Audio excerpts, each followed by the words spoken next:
We've got to wait for the stream to fire up all across the fruited plains of the internet. And I know I am a couple minutes late, but I had some technical difficulties. My computer has been going haywire today, so hopefully we can get through the stream without any problems. But hello, my friends, and welcome back to yet another episode of Watching the Watchers Live. My name is Robert Gouveia. Today we're on day 8 of the Michael Sussmann trial. Michael Sussmann, of course, Hillary Clinton's former campaign lawyer, indicted for lying to the FBI. And we've been covering this trial we're on the second week now, and it should be closed this week, but we're going through the transcripts one by one. I know that we've got a lot of new faces in the crowd, and so as usual, we like to get our bearings straight here. Remember, this is the mind map that is available. It's pinned to the chat. It's also available in the link down in the description below. But what we're talking about is a prosecution by this guy. You probably recognize him. John Durham, special counsel, prosecuting this fellow, Michael Sussmann, indicted for lying to the FBI in a meeting with James Baker. And we've been listening to all sorts of different witnesses, and we've gone through many of them. But the allegation is that Michael Sussmann lied when he met with James Baker. He said that he was not there on behalf of a client, but he was. He was representing Hillary, and the tentacles go very far and wide. As we've been covering the trial, yesterday we left off with conversations about these two people, former FBI agents, somebody by the name of Trisha Anderson and Curtis Heide. Now, we got through all of their testimony, and it was okay. It was the government's case in chief. They're still wrapping up with some of their witnesses. Trisha Anderson, as we know, wasn't even at the meeting with Baker and Sussmann. We also know that neither was Curtis Heide. These were people who were sort of, gathering information after the fact. But what's interesting is yesterday afternoon, we did not get to this fellow, but this guy is interesting. And I read through some of his transcripts yesterday.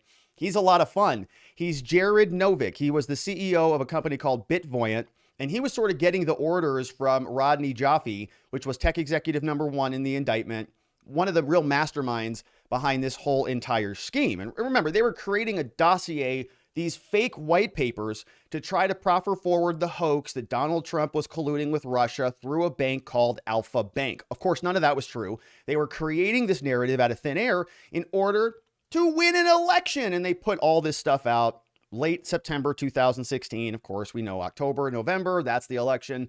Trump won, and the rest is history. But now the government is still trying to prove their case, saying that Michael Sussmann did in fact lie when he sat down with James Baker. And so today we're going to start off with yesterday's testimony. And yesterday was actually relatively short. If you take a look here, these are the trial transcript documents that came in. And I forgot to put my pen on because, like I said, my computer crashed right before we started this. Too many things plugged into it, I think, is part of the problem. But here you can see we've got May 24th at 1:30. And this document is only 108 pages, which is like, that's like leisurely reading for us here. We're normally pushing 200 pages on most of these. And so we've got 108 pages from the testimony yesterday, and it's not a lot. It's only really the redirect of Curtis Heide, which we'll mostly skip. We skip redirects here on most of these. And then we have Jared Novick, and Jared Novick is, like I said, the CEO. So not real long. They got out pretty early yesterday. And then we'll transition into today's testimony, which was quite good, actually. So the prosecution rested. They closed their case out. They wrapped up. Their final witness was a paralegal, a legal assistant from the Department of Justice named Kori Arsenault. And she's the summary witness. She comes out and just kind of synthesizes everything that we've heard about over these last 2 weeks into sort of a final statement. And this is where we get all of the information about Michael Sussmann's billing records. And it's a lot of fun because they literally bring the receipts of Michael Sussmann as he went to go buy the USB drives. Remember, when he met with the FBI, he came with white papers, like actual documents, and he came with USB drives. We know that those were 16 gigabyte PNY thumb drives, and those he bought. And we walked over to Staples, bought them, got the receipts, sent them back, and billed his law firm for those thumb drives. And so literally the prosecutors brought receipts at their closing argument. And so I'll give them a slow clap on that one. No doubt about that. Well done, ladies and gentlemen there. So that's how the government rests. We'll see what happens. And then the defense starts their case. So Michael Sussmann's defense attorneys, they come out, and we've got Tashina, Gauhar, we've got Mary McCord, and Thomas X. Grasso. Thomas Grasso is an FBI agent, and Tashina and Mary are both two individuals who were at that March 7th meeting. So for those of you following along, that March 7th meeting was in 2017, and they were there and they were taking notes. And some of their notes seemed to indicate that maybe there was, in fact, a lawyer, an attorney, who brought this information to the FBI on behalf of a client. And remember, we're talking about the lie. Did Sussmann lie when he said that I was here not on behalf of a client? Or was he there on behalf of a client? Or was this a miscommunication? Was it a material lie? Did Baker remember wrong? Did Bill remember? All sorts of questions. So the defense is going to bring in these witnesses and say they were at this meeting in 2017, and the way they remember it is that the attorney said he did come in fact, on behalf of a client. And so, of course, we talked about this a lot. We've said, oh, these are just a bunch of people who got their hands caught in the cookie jar. And so they were trying to paper over this stuff way after the fact. But that's a lot about what we're going to be talking about today. And so without any further ado, let's get into it. I was just going to say, let's get into it. But first, I want to thank a couple of the super chats that came in. Anthony Henson, we have Kim Arinello says, I look forward to your review of the transcripts every day. Thank you. And Amanda Panozzo also submitted a very generous transcript donation super chat. And so as you can see, these transcripts that we're about to go through, these cost $1.20 a page, $1.20 a page. And I appreciate your support in helping fund our endeavors here, because we would literally not be able to do this without you. The coverage of this trial is going to cost probably about $4,000. And it's not possible, like I said, without the support. So thank you, Anthony. Thank you, Kim. Thank you, Amanda, and everybody else who's a member or joins our community on Locals, or just leaves a like or subscribes or even shares this video so more people know about this disgusting behavior that's going on throughout our political institutions. But thank you very much. All right. And now, without any further ado, I want to introduce you to the core reporter here. We have a new core reporter in the house. Shout out to Nancy Meyer, registered diplomate reporter, certified real-time reporter out there in DC, brand new. I just met her the other day. Very nice woman. And you can see she actually is formatting this a little bit differently. And so I read this. I'm like, are we reading the same thing? And you can see it's not a big deal, but she formats the attorneys all differently. She doesn't lump them into together like some of these other core reporters do. See here, like this one came over from Lisa. And so her formatting is a little bit different. Not that anybody else cares about that, but I kind of found it interesting. And anyways, all right, so we've got all the attorneys who are there, and we've got Nancy core reporting for us. And I went through this last night because it came in hot, and I was highlighting some things that I'd like to share with you. And here's what happened. Now, remember yesterday when we left off here, the government had sort of gotten a little bit squirrely with one of their prior witnesses. They were interviewing the guy named Curtis Heide, and they were sort of trying to dig into some of his opinions. And the judge came out and is trying to clear some of this up. So let's see what he says. He says, ladies and gentlemen, I need to get something from my office. And so he runs back to his office and he says, I've reviewed the email that the government would like to admit on redirect. And just so the record is clear, some of this was done yesterday during the sidebar. The court's original ruling was about an email between Jaffe and Sussmann. And they were saying yesterday the prosecution really wanted that Jaffe email to come in, but the judge is giving us some analysis here and saying we had previously ruled that those emails would not come in, saying that those are not admissible under the rules of evidence. And Jaffe, of course, was a co-conspirator, and they were saying that it's a little bit too far removed. You know, is it really relevant in this trial? And the prosecutor said, of course it is. These co-conspirators, are you kidding me? They're all in it together. And so if Rodney Jaffe if we can show his mindset that he's sort of a co-conspirator in this case, we can show that maybe Michael Sussmann as a co-conspirator had a very, very similar state of mind. And so the prosecution has been waiting for the defense or some witness to open the door so they can get this email in, so they can show all of this conspiratorial, tentacles that just continue to extend. And so yesterday at the close, we had the prosecution saying, we can introduce that email now. That's been opened. And the judge said, let me think about it. So the court says the court does not believe that Berkowitz, the defense, opened the door to the admission of the document, saying that this only goes to the government's theory of materiality. And materiality has been one of those sort of legal phrases that we've really sunk a lot of time into in this trial, because the government is saying this lie was critical. When Sussmann went to the FBI, he really, really screwed the FBI's investigations up. And we heard from many witnesses, even Allison Sands, who said that, she was working on all sorts of cases and she had to pull all-nighters and, 12-hour days in order to investigate this stuff. The defense, by contrast, is saying they didn't do anything. They would have done what they were doing regardless of the lie, regardless of whether they knew this was coming from Hillary or not. So there was a ruling on that. The court obviously saying, this stuff is not going to come in. They are therefore not relevant to Dagon's views or the motivations in any event. And, I don't know this judge. This is kind of one of these things. So the ruling, of course, is the email from Jaffe to Sussmann, which is really, really damning to Sussmann's case, does not come in. And I'm a defense attorney here in Scottsdale, Arizona at the R&R Law Group. We love to help good people charged with crimes. And I'll tell you this, this is a pretty damn good ruling, content warning, pretty dang good ruling for the defense if they are, the court, in other words, is sort of protecting them. It's putting this force field up and saying a lot of this stuff that's going to be damaging to the defendant's case cannot come in. And so if I'm a defense attorney at this stage, I'm like, perfect. You're getting a lot of good rulings. This very damning email is not going to come in. I don't know the judge, right? I don't know anything about his political disposition or if he's just sort of is pro-defense in general. Would he make these rulings consistently across all these types of criminal cases? What happens if this is reversed? What happens if this is Trump's FBI and Trump's law firm and everybody in the jury box is wearing MAGA hats, right? What happens then? Is the judge going to still preclude some of that stuff if there's a defendant who is pro-Trump in this situation? I don't know, maybe. I'd like to presume that the judge would be unbiased, and that answer is yes, but who knows? And so, that's a ruling that goes in favor of the defense early on before we jump into testimony. And then we see that they're hashing out a lot of preliminary stuff. This is all preliminary. They haven't even called the jury back in. And so I'm going to fast forward through this because they're talking about hypotheticals. They're talking about, well, what happens if a witness says this, or what happens if this goes this way? And guess what? Well, we're going to see it because we're going to read exactly how it goes.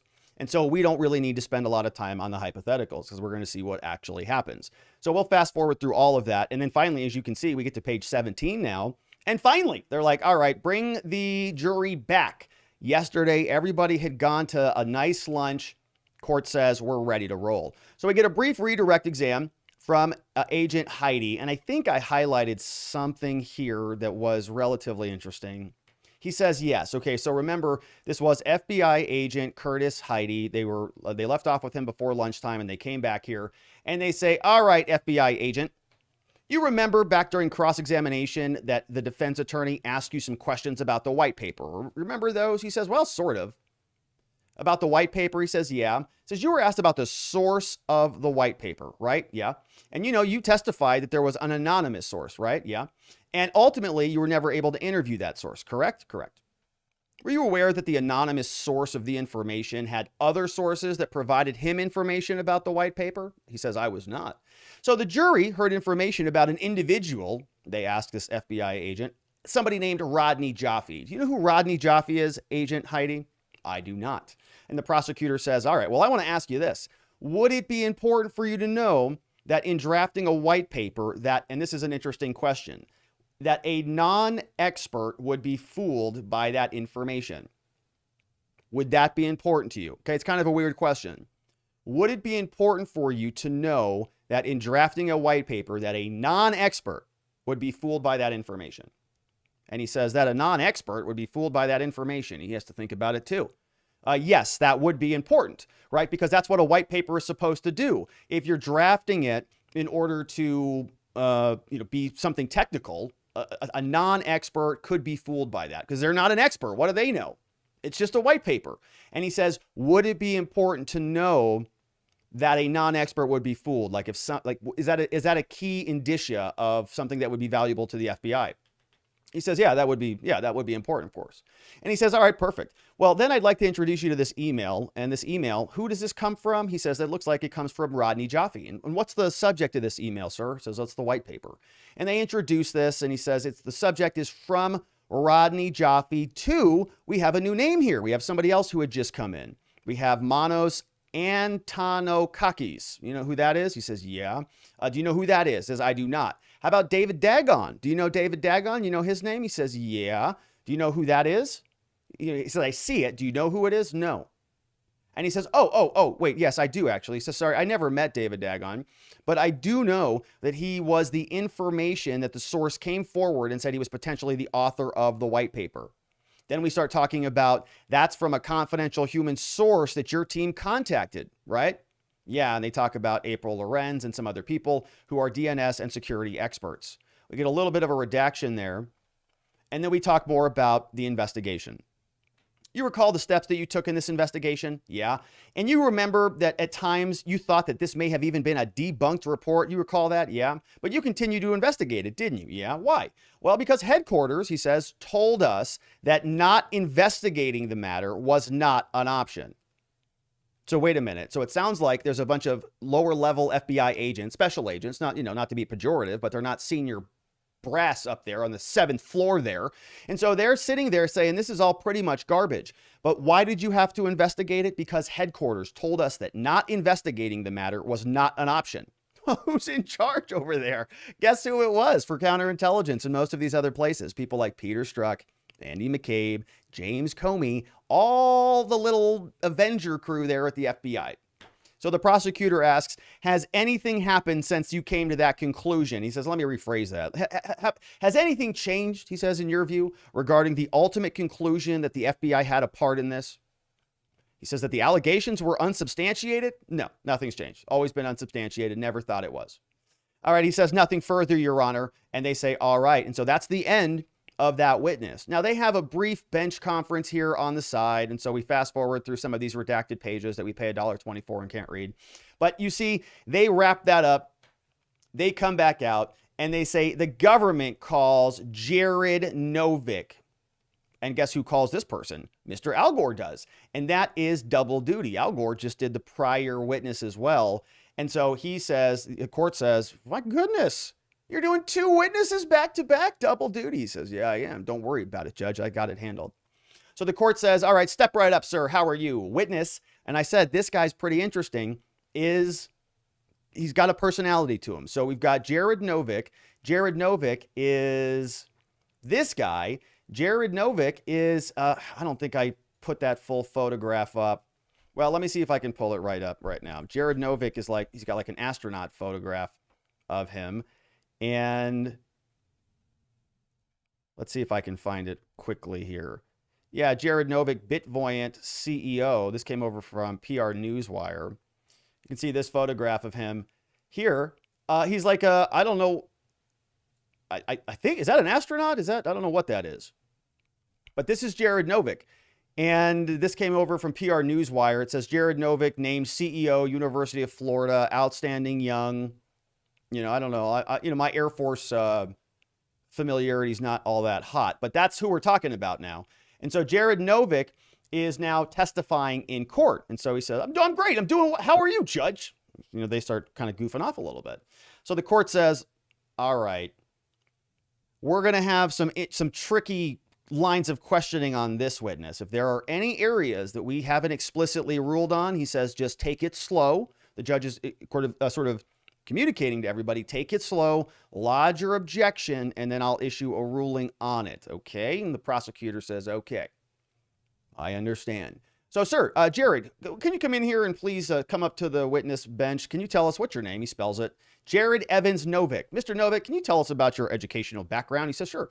I have a bachelor's degree in physics from University of Florida. That might explain his airline suit. Are you currently employed? I am not. What was your most recent employment? He says, I was the head of strategy at a company called BitVoyant, or BlueVoyant. Sorry, one of the names. He says, and before BlueVoyant, did you work for another company? He says, yeah, that was BitVoyant. I was the CEO. And in what year were the CEO? You were the CEO of BitVoyant. He says, well, we created that in 2015. I was a co-founder, and there were other co-founders in BitVoyant. He says, yeah, it came out from a company called Literal Ventures. And I was another founder besides the Literal Ventures companies. And he says, well, you've mentioned a couple of other companies here. What is Literal Ventures? Oh, he says Literal Ventures was trying to commercialize cyber data. They were the company, and the people behind Literal Ventures were people like Rodney Jaffe, Victor Oppelman, and Raymond Salino. He says they were my business partners there at BitVoyant. And there's another company that Victor Oppelman worked for. Victor Oppelman was somebody who was on Literal Ventures, but he was the CEO of another company, wasn't he? So all these guys are sort of on multiple different companies, and they're all sort of, on like multiple boards, CEO, founding partners, and so on and so forth. So follow along. Let me rewind. Rodney Jaffe, Victor Oppelman, and this current witness, along with Raymond Salino, are all part of this current company called BitVoyant. Called Literal Ventures, which was a co-founding organization. So there's like multiple layers. Literal Ventures was a co-founder of BitVoyant. If you break up Literal Ventures, you take Victor Oppelman, who's on the board there, one of the founding people. He has another company, also called Packet Forensics. And so the prosecutor sort of acknowledges this. He says, so the jury's going to have to follow all of these companies and names, but it's a lot. He says, what type of company was Packet Forensics? And so we're trying to follow the breadcrumbs. You remember in the movie, Follow the Bouncing Ball. We're just following it from one corporation to the other. What type of company is Packet Forensics? He says, well, it's a cyber intelligence company on the internet, largely to support the U.S. government. Okay. And you mentioned Rodney Jaffe. Yeah. Who is that? Well, Rodney Jaffe is another business partner of Oppelman's at Packet Forensics. Rodney had several companies involved with several companies. And in 2016, it says, you mentioned that Jaffe was associated with Packet Forensics and Literal Ventures. Do you recall any other companies? And he says, yeah, Rodney was also employed at Neustar. And remember, Neustar is over on our mind map. And this is where this web just gets all just clustered up, because you can see many different layers of different entities. And of course, that's what you'd want to do if you're trying to hide sort of what, the structure of this entire organization. So we've got Neustar now. Said he also had involvement in other companies like Packet Forensics, Literal Ventures. We also founded BitVoyant and Zetalytics and many others. And prosecutor says, earlier you mentioned Neustar. What type of company was Neustar? He says Neustar is a publicly traded company. I believe that it is telecommunications, analytics, and internet analytics. And so they talk about Salino and how they are all sort of interconnected. And the prosecutor actually introduces a photograph. He says, do you recognize this picture? Yeah, it's a photo that I gave to the government. Well, what's in this photo? He says, that was a picture that Rodney Jaffe took. Rodney's behind the camera. He took this picture from his phone. It was a picture of launching Literal Ventures. And he says, there I am right there in it. He says, let's look around this photograph. Can we see who all these people are? He says, yeah, here on the left is Rodney Jaffe. So maybe this is a selfie, right? Maybe he's taking it. He's sort of reverse holding it if he's actually in the picture. We learned about him a little bit. Said that who is this guy? Who is Mr. Canner, Zachary Canner? Yeah, so it's a photograph of all these people just, hanging around, planning their scheme or whatever. Says that he was their CTO at Packet Forensics. He was the chief technical officer. Says, well, what does they do? What does a chief technical officer do? He says, well, Packet Forensics is a cyber company. It's filled with hardware and software devices. So he's one of the big brains at the company that helps figure out how to make those things valuable to the U.S. government. So he gives technical direction over there at Packet Forensics. And he says, I think I recognize that third person there. Is that you? Yeah, that's me. All right.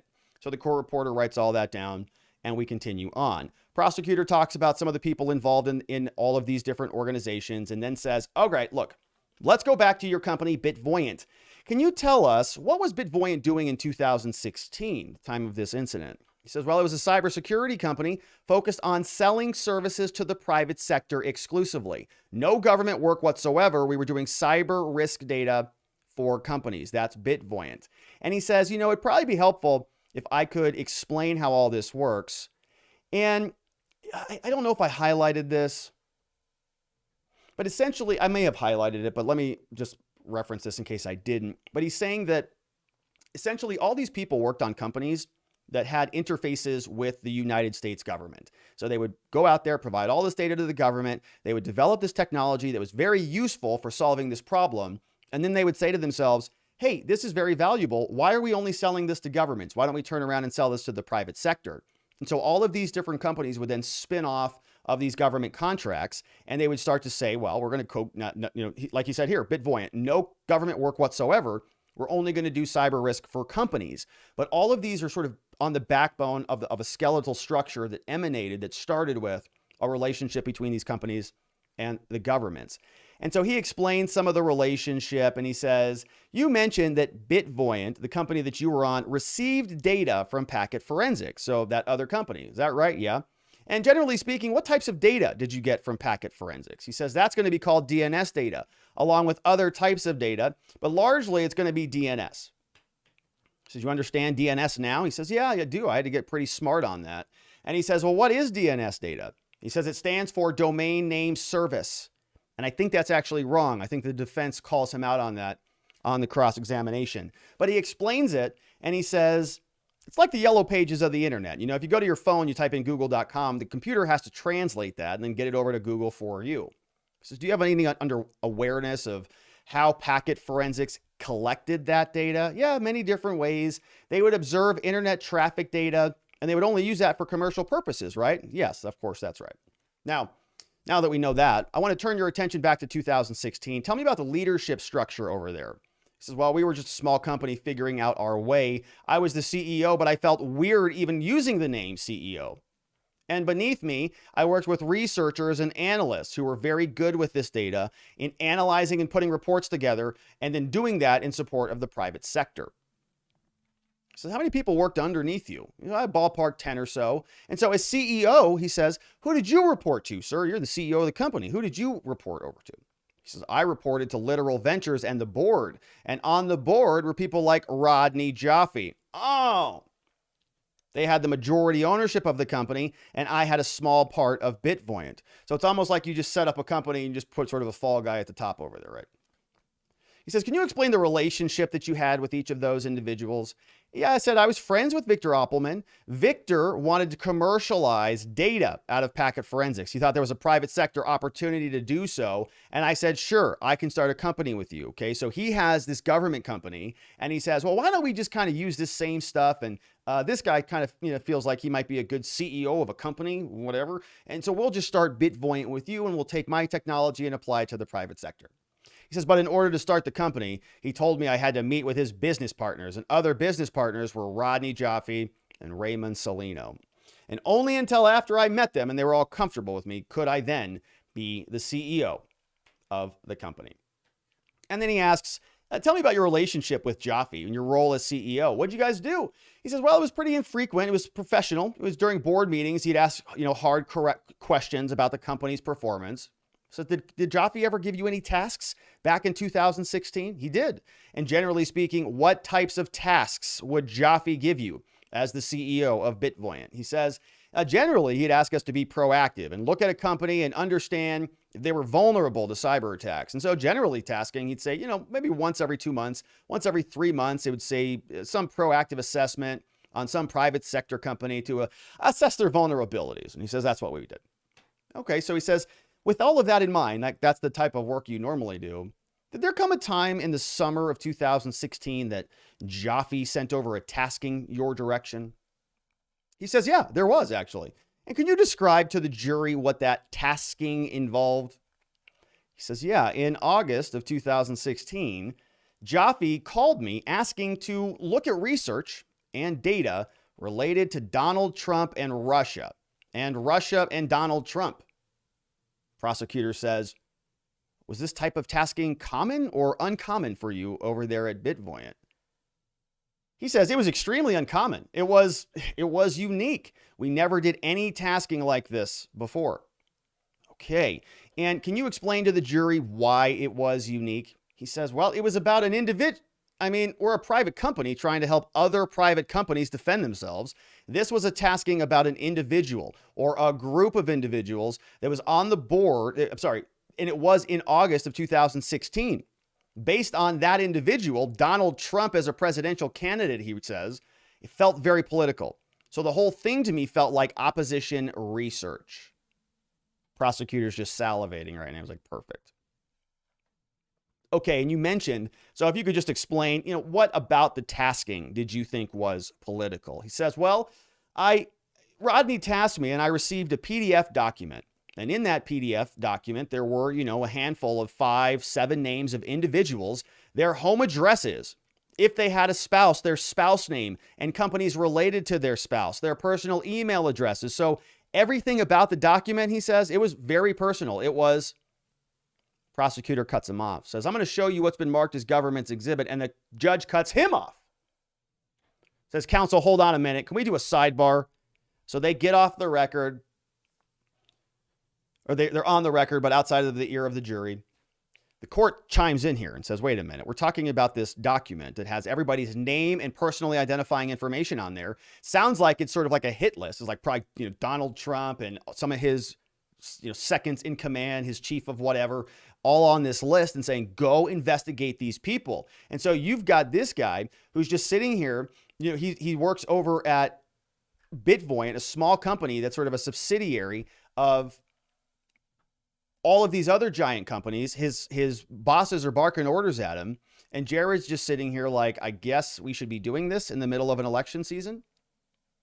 So the judge says, hang on, you're going to introduce this document. I'm a little concerned that there's a lot of personal stuff in there. He says, is it relevant? The judge is asking. All this personal information, can we just describe generally these people or in the information? And the prosecutor, because he doesn't want the jurors to see it all. It's all personal, right? It's where they live, their spouses and all this stuff.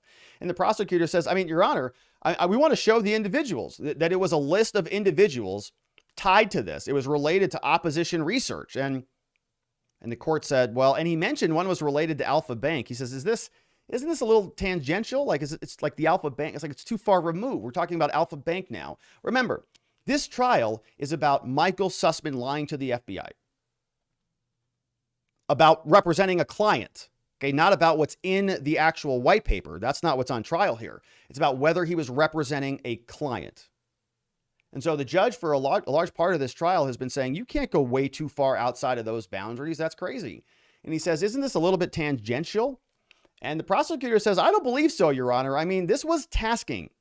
Like, this is where this all started. And then they went about doing this and they received data related to this. It was included in the domain that's at issue here. And they even produced the white paper as part of this tasking.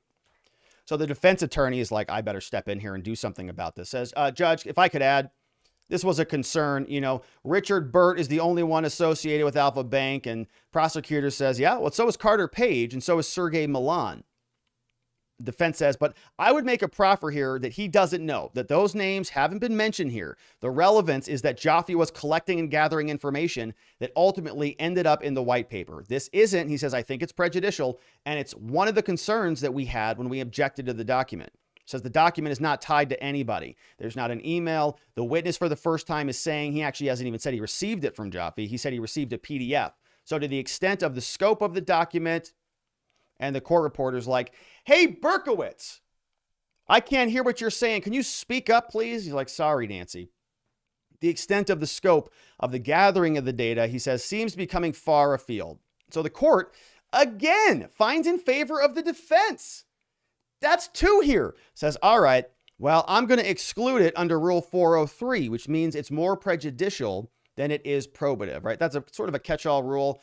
Rule 403 means that if something is more harmful to the case, or more harmful, I would say, to the jury's understanding of the case, then it is probative. If it causes more prejudice, then it provides more facts or more sort of insight. Probative meaning that it helps you answer a question. You put them on a scale. Does this thing hurt the decision-making, or does it help the decision-making? And if it hurts it more than it helps, then it's got to go under the rule of evidence. It says, I think it is. This showing of the document itself with all the personal information, unnecessary and duplicative. And so you're not going to get that document in. It says you're happy. You can refresh his recollection if you'd like, but that's all there is to it. Prosecutor says, okay. And the court lets him do a little bit more. So he goes back in. So that objection is sort of, it wasn't even an objection. It was just kind of a pause in the line of questioning. And so we go back to the CEO of Bitvoyant. Says, okay, Mr. Novick, you mentioned that you got that PDF, right? Came across before we broke. Is that true? Yes. And who did you get that PDF from? Rodney Jaffe. Can you describe, generally speaking, not the names and all that, the general contents of the paper or the PDF?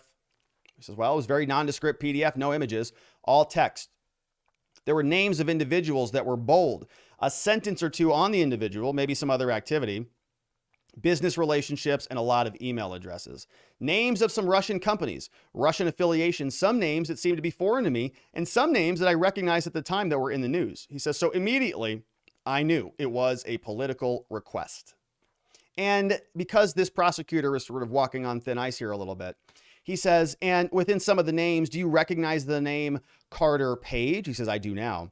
I remember seeing that name in the paper, but I didn't know who he was at the time. And do you recall whether that document had a reference to Carter Page in it? He says it did. It was one of the first names. And do you recall any references regarding Carter Page and his affiliation with Alpha Bank in the document? He says, yes. Perfect. I'm going to ask you another name. Richard Burt. Remember that one? Yeah. How do you know it? He says it was also in the tasking document. Well, who was Richard Burt? He says, well, I know he was related to Donald Trump. It was an associate of Donald Trump, is what he says. And so they start refreshing his recollection. He says, Mr. Novick, you mentioned you received this PDF from Jaffe and Richard Burt. There was apparently a relationship between Burt and Alpha Bank. What did you do next after you got this assignment from Jaffe? He says, well, look, I was immediately uncomfortable with the tasking. So uncomfortable that I called Victor Oppelman, one of the other co-founders, because I felt like this would be opposition research. And the prosecutor's like, objection! He can't speculate to that. And the court says, overruled. What are you, nuts? Of course he's going to answer that. He says, opposition research. He says, and Victor, as a board member, as an equity member, as a fiduciary of the company, I wanted to know if he was okay with our company looking up activity of people's activity and what they're doing. We're supposed to help companies, not people. And he was also uncomfortable, but he said, let's do it. Let's see what comes out. And if you find anything, we'll handle it at that point. So Victor Oppelman, another schemer, part of this entire cabal.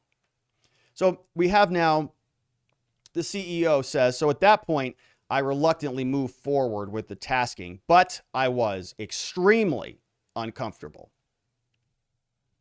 Prosecutor says, okay, you said you moved forward, but how did you move forward? And he said, well, given the political nature of the work and the individuals, I knew I could only trust certain people in the company who had pre-existing relationships with Rodney and Victor, who had worked in the secure space. I felt that if I had just 3 people work on it and we would give it a name, we could keep that research separate from other people in the company and hopefully do it quickly. He says, so what other 3 people did you pick? And he tells them, we talked about Rory Yeagerman, Lori, and some others, Michael Spencer and others. And all those people worked at BitVoyet in some time. And he says, well, what did you talk to them about? What did you give to them? How did you provide this to them? And he says, well, we gave it a name. We called it the Crimson Rhino. Oh, well, that's an interesting name. We called it Crimson Rhino because in our office we had whiteboards. And the last thing I would want in the office was Donald Trump's name, a presidential candidate, in the office and people walking in and saying, what are we doing with President Trump? So we called it Crimson Rhino. That was the internal name that we used. And he said, I did not, look, I'm not a cyber guy, so I did not have access to the data. Only the analyst did. I gave that tasking document the name of 5 or 7 people in the document to the researchers, and then they started their work. And I told them in a couple days, come back to me and tell me what you got. So they did that. And they come back. We see an email, August 15th. The subject says lists. Can you read that to the jury? It says, it's an email to me from Zachary Canner. He's the CTO of Packet Forensics, and he's copying the board members, Rodney Jaffe and Victor Oppelman. And the email says, hi, Zach. Please find our requests attached. We cast a large net based on our initial analysis pass. Files named deep are special requests where we want specific increased details if possible. And files named wide are meant to cover the breadth of potential analysis for relationship discovery. Please call me with any questions. Okay, so this is an email now that was sent over to Mr. Novick on August 15th. So it's sort of a task. Find our requests and 2 types of requests into 2 sort of types of analysis, deep and wide analysis. And he says, well, when Rodney called me, whatever day that was, I talk with my hands. He says, I apologize. I'm talking all over the place. I'm flailing around like I'm a crazy person. He says, I apologize. We have a 90-day history of the data. So he says the first thing when analysts jump in, they look at the historical 90-day data. And so the question is historically based on data that we got through packet forensics.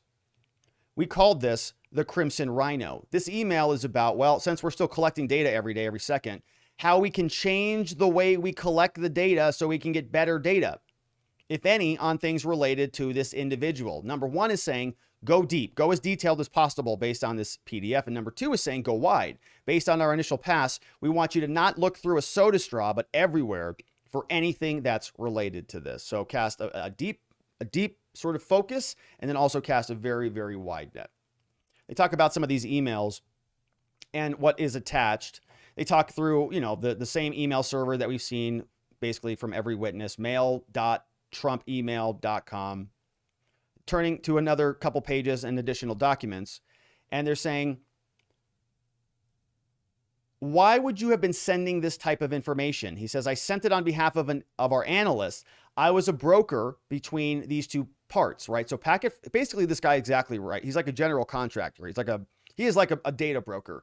Packet Forensics says, I need you to go analyze this, do it deep, do it wide. He says, all right, I've got some people who can do it, and he forwards it to them. They do the analysis, they forward it back to him, and he forwards it along. So he's essentially just kind of a middle person. As this continues, it says, so did you ultimately write a report about all this? If we fast forward, he says, our team did. I'm not an analyst, so I didn't write the report, but the team wrote a report. Okay, and without getting anything that is too deep into the report, can you tell us, who did you provide that report to? He says, the report went to Rodney Jaffe because he tasked me with it. Mr. Al Gore says, nothing further, right? So the report, there's this round and around we go. He doesn't know anything about it. Rodney Jaffe says, go get it prepared. He farms it out. It comes back. It goes right back up to Rodney Jaffe. So Rodney Jaffe is sort of the centerpiece of this entire cabal, as we've known. So then the defense comes back out, and we'll do some brief cross-examination. Actually, I don't think it's that brief at all. But Berkowitz comes out. Sean Berkowitz, Latham and Watkins from New York, says, good afternoon there, Mr. Novick. How we doing today? And I think this gets a little bit contentious further on. He says, I'm great. How are you, Sean? He says, are you feeling better? I am feeling, thank you for asking. I am feeling better. We haven't met before, have we? My name's Sean Berkowitz. I represent Michael Sussmann. And you haven't met Sussmann either. He says, no, the first time was just outside. I just got a glance of him. But you never spoken with him, right? No, never emailed him. He says, never emailed him. He was much taller than I even thought, too. And the court says, Mr. Novick, if you can wait until Berkowitz finishes his question, please, so the court reporter can pick it up. He's all getting excited now. He knows he's under cross-examination, so he's getting a little bit antsy. So the defense says, Berkowitz, Jaffe, in 2016, you know that back then, Rodney Jaffe was a tremendously well-respected DNS expert, wasn't he? And part of what we're doing, one of the main defense strategies throughout this trial, or one of the themes, has been credibility boosting. Every single person who sort of feels like the prosecution is painting them as a suspect, or people who are borderline engaged in criminality, they're saying that these people are really respected. They've got all these credentials. They've won all sorts of awards, blah, blah, blah. Says I think he was respected by some and not respected by others. I mean, I know a lot of people like Paul Vixie at Fairsight, and some in the past, they had a big blowout. And so some people in the community were either on Team Rodney or Team Paul Vixie. And I don't know the details, but it sounds like there's some serious drama in the DNS community. My goodness. Probably, fire mixtapes and all sorts of diss tracks and stuff. I mean, it's probably crazy. So Team Rodney, Paul Vixie are battling it out for alpha male DNS status. And we have this poor guy who was just the CEO of a company, and he's just been tasked to go investigate Donald Trump. It says, but in terms of and this is the defense, and so we're doing the credibility boost of the defense. We're boosting this credibility up maximum levels. And says, but in terms of his DNS capabilities, he had patents in DNS, right? Yeah, I believe he did. And you were in business with him in 2016? Yeah. He says, and you're not a DNS expert, are you? He says, no, I'm not. And he says, in fact, I think the defense is asking him this because he caught this on the direct exam. You're not a DNS expert, are you? No, I'm not. In fact, I think, do you even know what DNS stands for? Asks Sean Berkowitz. And he says, I do, actually. And he says, which is what? He says, it's The domain name service, Sean. Obviously. DNS, domain name service, idiot. So the defense attorney says, okay. Sir, would it surprise you to know that it actually stands for domain name system, actually? CEO says, that would surprise me. He says, would or would not? He says it would. It would be surprising. But again, I'm not a cyber expert. I had to learn DNS from a team of analysts. And you're aware that Joffe's, and so the defense is like, oh gosh, this guy's in trouble. He says, you're aware of Joffe's connections to the government communities and their respect for him. He says, I'm sorry, what did you say to me? Are you aware of the respect that Joffe had in the government communities in 2016? He says, it's an interesting question because I do know some of the government agencies were actually suspect of Rodney. Whoa, what? The defense attorney did not like that question or that answer at all.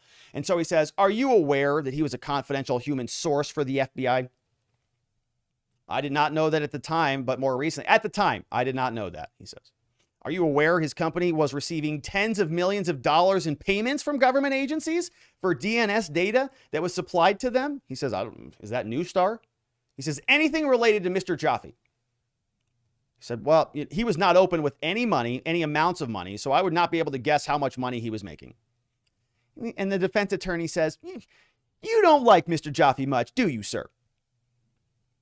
Well, we argue at times, but, we have disagreements. Okay. And you argued with Joffe about your performance as CEO, correct? He says, I'd say, again, I argued with him about my performance. So in other words, there was friction between you and Mr. Joffe. Is that correct? He says, a friction? Yeah. Well, I don't know if I would characterize it in that way at all. And he says, oh, do you think this defense attorney just made up that word, a friction? Do you think that just came out of his derriere? No, I don't think so. Okay, he knows that this CEO has said that there was a friction in their relationship before. And so, boom, we just got into impeachment territory, and you're going to see that he's going to clobber him over the head with this for about the next 20 pages. But he says, you were in your, I don't know, I would characterize it that way at all. I don't think it's a friction at all. Oh, perfect. Hold on. You were interviewed with the government a number of times about this. He says, yeah, I was. Over the phone and in person. He says, I gave him evidence. And you talked to them? Yeah, a number of times. And he says, you had a phone conversation back on April 12th, didn't you? Well, I remember talking to them in August. And you had a follow-up with them back in August on the internet, didn't you? A couple of phone conversations and a couple of things. And he says, did you have a phone conversation with them late summer 2021? He said, and the CEO is like, look, I think it's helpful. And he's like, answer my question, sir. Answer it. And he says here specifically, you can be helpful on redirect, which is, this is getting a little bit testy, isn't it? He says, because the witness is sitting here and goes, I think it's helpful. And he gets cut off. Answer my question, sir. You can be helpful on redirect. Now I need an answer. So this witness is like, whoa.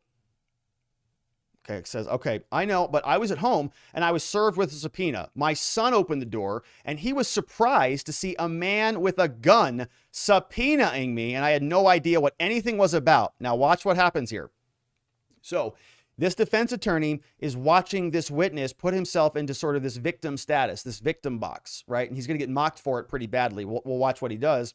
But this witness is saying, I'm sort of a victim, and he's making Michael Sussmann kind of look bad a little bit, right? Now, all of this is sort of going back.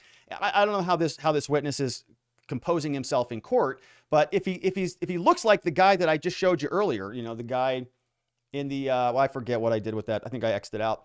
In the flight suit, and somebody who he's kind of fun and spunky a little bit. And so now they're saying to him, you're sort of changing your story, you're being difficult. You said there was a friction. Now you're not saying there's a friction. And so then he starts to impeach him with this document. And this witness is getting a little bit squirrely. He says, I got nervous because somebody with a gun came to my house and my kid answered the door. And I didn't like being approached that way. And the sort of the extension of that logically, maybe none of this would have been happening if your lying client, Mr. Berkowitz, didn't go into the FBI and try to proffer a hoax to take over this country with their fake candidate, right? And so the defense attorney can't let that happen, because now he's sort of putting himself in the victim's shoes, and he's making Sussmann and the defense look like the bad guys. So he says, a man with a gun came to my door. Watch what the defense does with this. He's going to just take that and he's going to rub his nose in it. And, you know, the defense attorney doesn't have I think probably much choice here on this, because this can be a little off-putting, I think, as you'll see.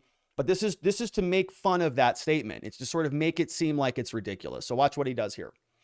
He says, I was at home. I was served with a subpoena. My son opened the door, and he was surprised to see a man with a gun. I had no idea what anything was about. And he said, and when was that they came with a gun to your home, sir? He says it was at the time that they served the subpoena. He says, do you remember when that was? I mean, that's a pretty shocking event, isn't it? To have someone with a gun show up at your home. When was that? I don't know when the exact date of that was. It's when I received the subpoena. He says, oh, so summer 2021? I would say that's right. And he says, and after the man with the subpoena came to your home with a gun, what happened next? Did you talk to him? I did not. I received a piece of paper and that was it. I went inside. Because that's what happens when you're served. It's like, it's not a big deal, right? You just kind of open the door. They say, hey, you got a subpoena, show up here, and they shut the door. He says, I received a piece of paper and that was it. I went inside. And he says, and then you followed up with the people who sent the man with the gun. Right? That's like 4 times. So he's taking that statement and he's rubbing his nose in it. He says, the piece of paper had a phone number. And yeah, I was curious about it. And he says, yeah, I can imagine you were.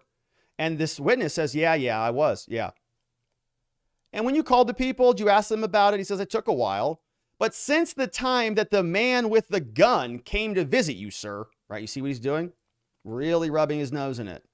Oh, like you were so scared because a man with a gun came to your house. You're going to make us sort of look like the bad guys. Yeah, all right, so I'm just going to keep clobbering you over the head with that. See how you like it. And he does. And he talks about, he went actually, this witness went down to the grand jury testimony and testified down there. And it says, defense asks you this, says, I'm going to ask you, now you recognize that you assumed that they were taking notes when you spoke with them. And you said that you had a bit of a friction. Okay, so he's impeaching him. I got the notes. You know you went to the grand jury and all this stuff. And he says, I probably gave them examples of why I was uncomfortable, so that's why I used the word. Defense cuts him off. Sir, I'm asking you a question. Simple question.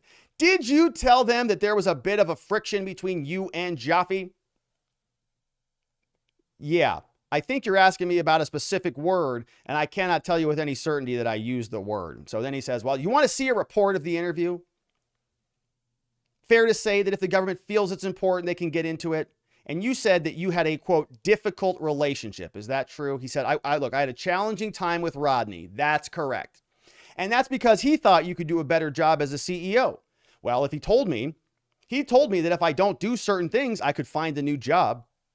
Defense attorney says, sir, you told the agency he thought you could do a better job as CEO, right? He says, look, again, I've got to tell you, I'm uncomfortable because you're telling me what I said, and I don't remember the exact words of what I said. I can give you examples of why things were difficult and challenging, and the court finally jumps in and says, sir, let me make this a little bit easier. If you don't remember saying something, say you don't remember. And if you can be refreshed with a document, Mr. Berkowitz would be very happy to do that.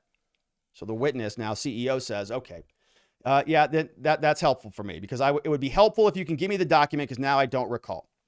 The court says, just listen to the question and try to answer it, okay? He says, yeah. So Berkowitz now goes back into it, right? And again, all of this is impeachment. Yes, ultimately, we know that this guy, doesn't have a good relationship with Jaffe. He said that Jaffe and him had a friction, and that Jaffe was essentially threatening to fire him, and that he's now no longer currently employed by any of these companies. So, obviously they don't have a good working relationship. So the defense attorney is able to wring that out of him finally. And he says, all right, now that we've got that settled away, I'm going to go back to the summer of 2016. You say you were tasked with something by Jaffe. Is that right? I think your words, you said you were, quote, extremely uncomfortable with it. He says, yeah. And the defense says, why? Because it was polarizing, among other reasons. He says, among other reasons. And with respect to that, you went to your friend, Mr. Oppelman, somebody else on the board. You called him, didn't you? And cried to him. He told you that you should go ahead and do it, didn't he? Yep. And you're not an analyst, are you? That's right. You're not a cyber expert, are you? Nope, I'm not a cyber expert. You're not even a technical expert, correct? He says, I feel like I'm a technical expert in other areas, yes. But you're not a technical expert when it comes to the data that you were asked to supervise a project on, right? That's right.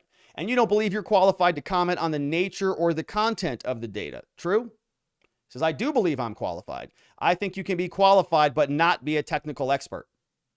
And he's going to get him to go through that, right? And basically, you don't even know what DNS stands for, do you, dum-dum? So how can you be a technical expert?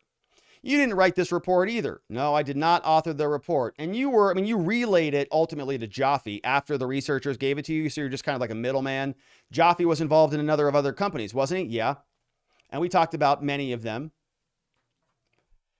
And he talks about the researchers and sort of his role. They talk about Carter Page.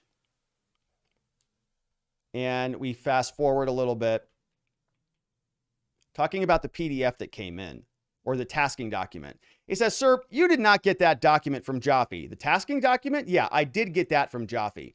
And you handed the document off to researchers who did all the work, right? Well, they did most of the work. They sent it to me. I sent it, I formatted it, and then I sent it to Rodney. And so your role in all of this, the defense attorney is being condescending here. Your role in all of this is coming up and testifying in court was Jaffe asked you to do something. You asked researchers to do it. They did it. They gave it to you. You did it, and you gave it to Jaffe, correct? Says, I formatted it, and I gave it to Jaffe. Yeah. Defense attorney says, yeah, nothing further. Right? So in other words, this guy is just sort of a middle of the roader. He's not consequential at all. Can't even know what the data is. Doesn't even know what DNS stands for. He's just kind of, whatever.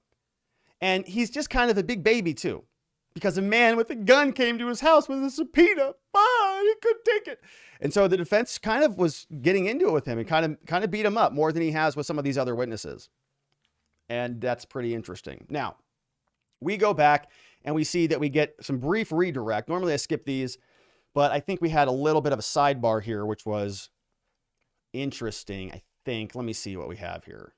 Yeah, so we have another exclusion. Okay. Yeah, so I think the reason I highlighted this is because it's like 3 for 3. The defense is making these objections to exclude documents, and the court continues to exclude it. And so we go back in. Prosecutor now is back up doing the redirect of our CEO and says, we just got through Mr. Berkowitz's cross-examination. You discussed a document that you sent back to Jaffe. You remember that? He says, yeah. And he says, I want to show that document. And the testimony starts, and the defense jumps in. Judge, we got to have a quick sidebar. Says that this is sort of getting too close to the line. Document is, yeah. So basically the tasking saying it's not relevant. Yeah. So I think that, yeah, that's being excluded. The court excludes another thing from this, and that's 3 for 3. Okay, so this is the end of the redirect. Without getting into any specific conversations based on the totality of the work, who is the intended audience for the project? He says it was to go to an attorney with ties. Objection, Your Honor, sustained, nothing further. Now, I wanted to point this out because this is where we get into the defense objects pretty hard about this. Okay, so remember now we're on redirect, and the prosecutor is asking him about this. An attorney with ties to what? The DNC, the Democrats, Hillary Clinton. What is this, right? Who is the intended audience, and where is all this going? And the judges really tried to keep a lot of this sort of apolitical. And so after this is all sort of wrapping up, they're going to take a 5-minute recess to deal with some legal issues. And so they send the jury out. Prosecutor comes back in, and they start talking about their summary witnesses. And so we listen to Miss Arsenault. We have her today in her testimony. They talk a lot about that, and we're going to get to her today. But this is where the defense gets upset. And Berkowitz says, Your Honor, I don't know when we have an appropriate time to bring this up, but he's not happy. He says, I want to express this. He says, I'm not a hot-headed person. And the judge says, you're not a what? He says, I'm not a hot-headed person. But I have deep concern over the last line of questioning with the witness eliciting something that I think was clearly prohibited.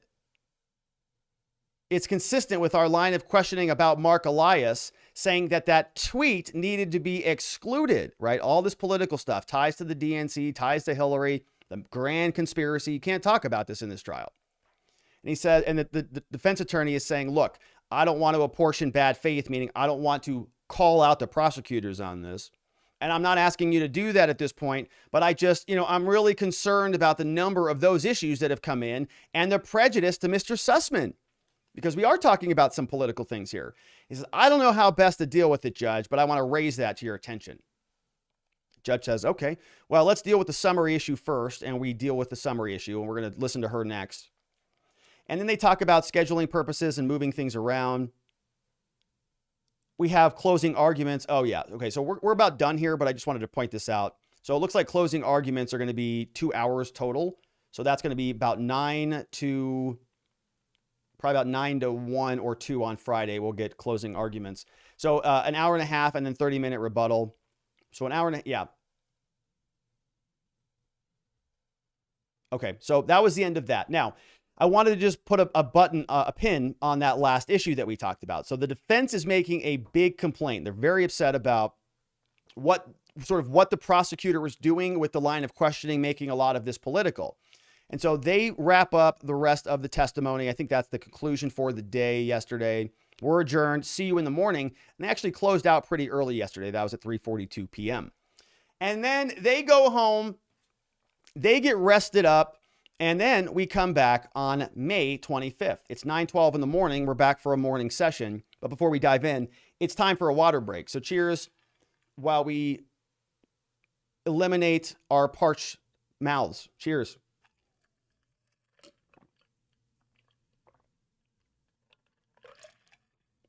Oh, yeah, that's good stuff right there. Hopefully you're feeling refreshed as I am, because we have an entirely new transcript to go through. And as I mentioned on the first transcript, this one's also a little bit short, 148 pages, and we've got 4 witnesses. So this is back with Lisa, who is now going to be transcribing for us. And take a look. We've got Kori, Arsenault. Now, this is the government prosecutor's witness, final witness. The government is going to rest after this witness. They're done. And then these 3 are the defense witnesses. We've got these 2 people, Tashina, Gauhar, and Mary McCord. They were both at the March 7th meeting. We talked a lot about this meeting.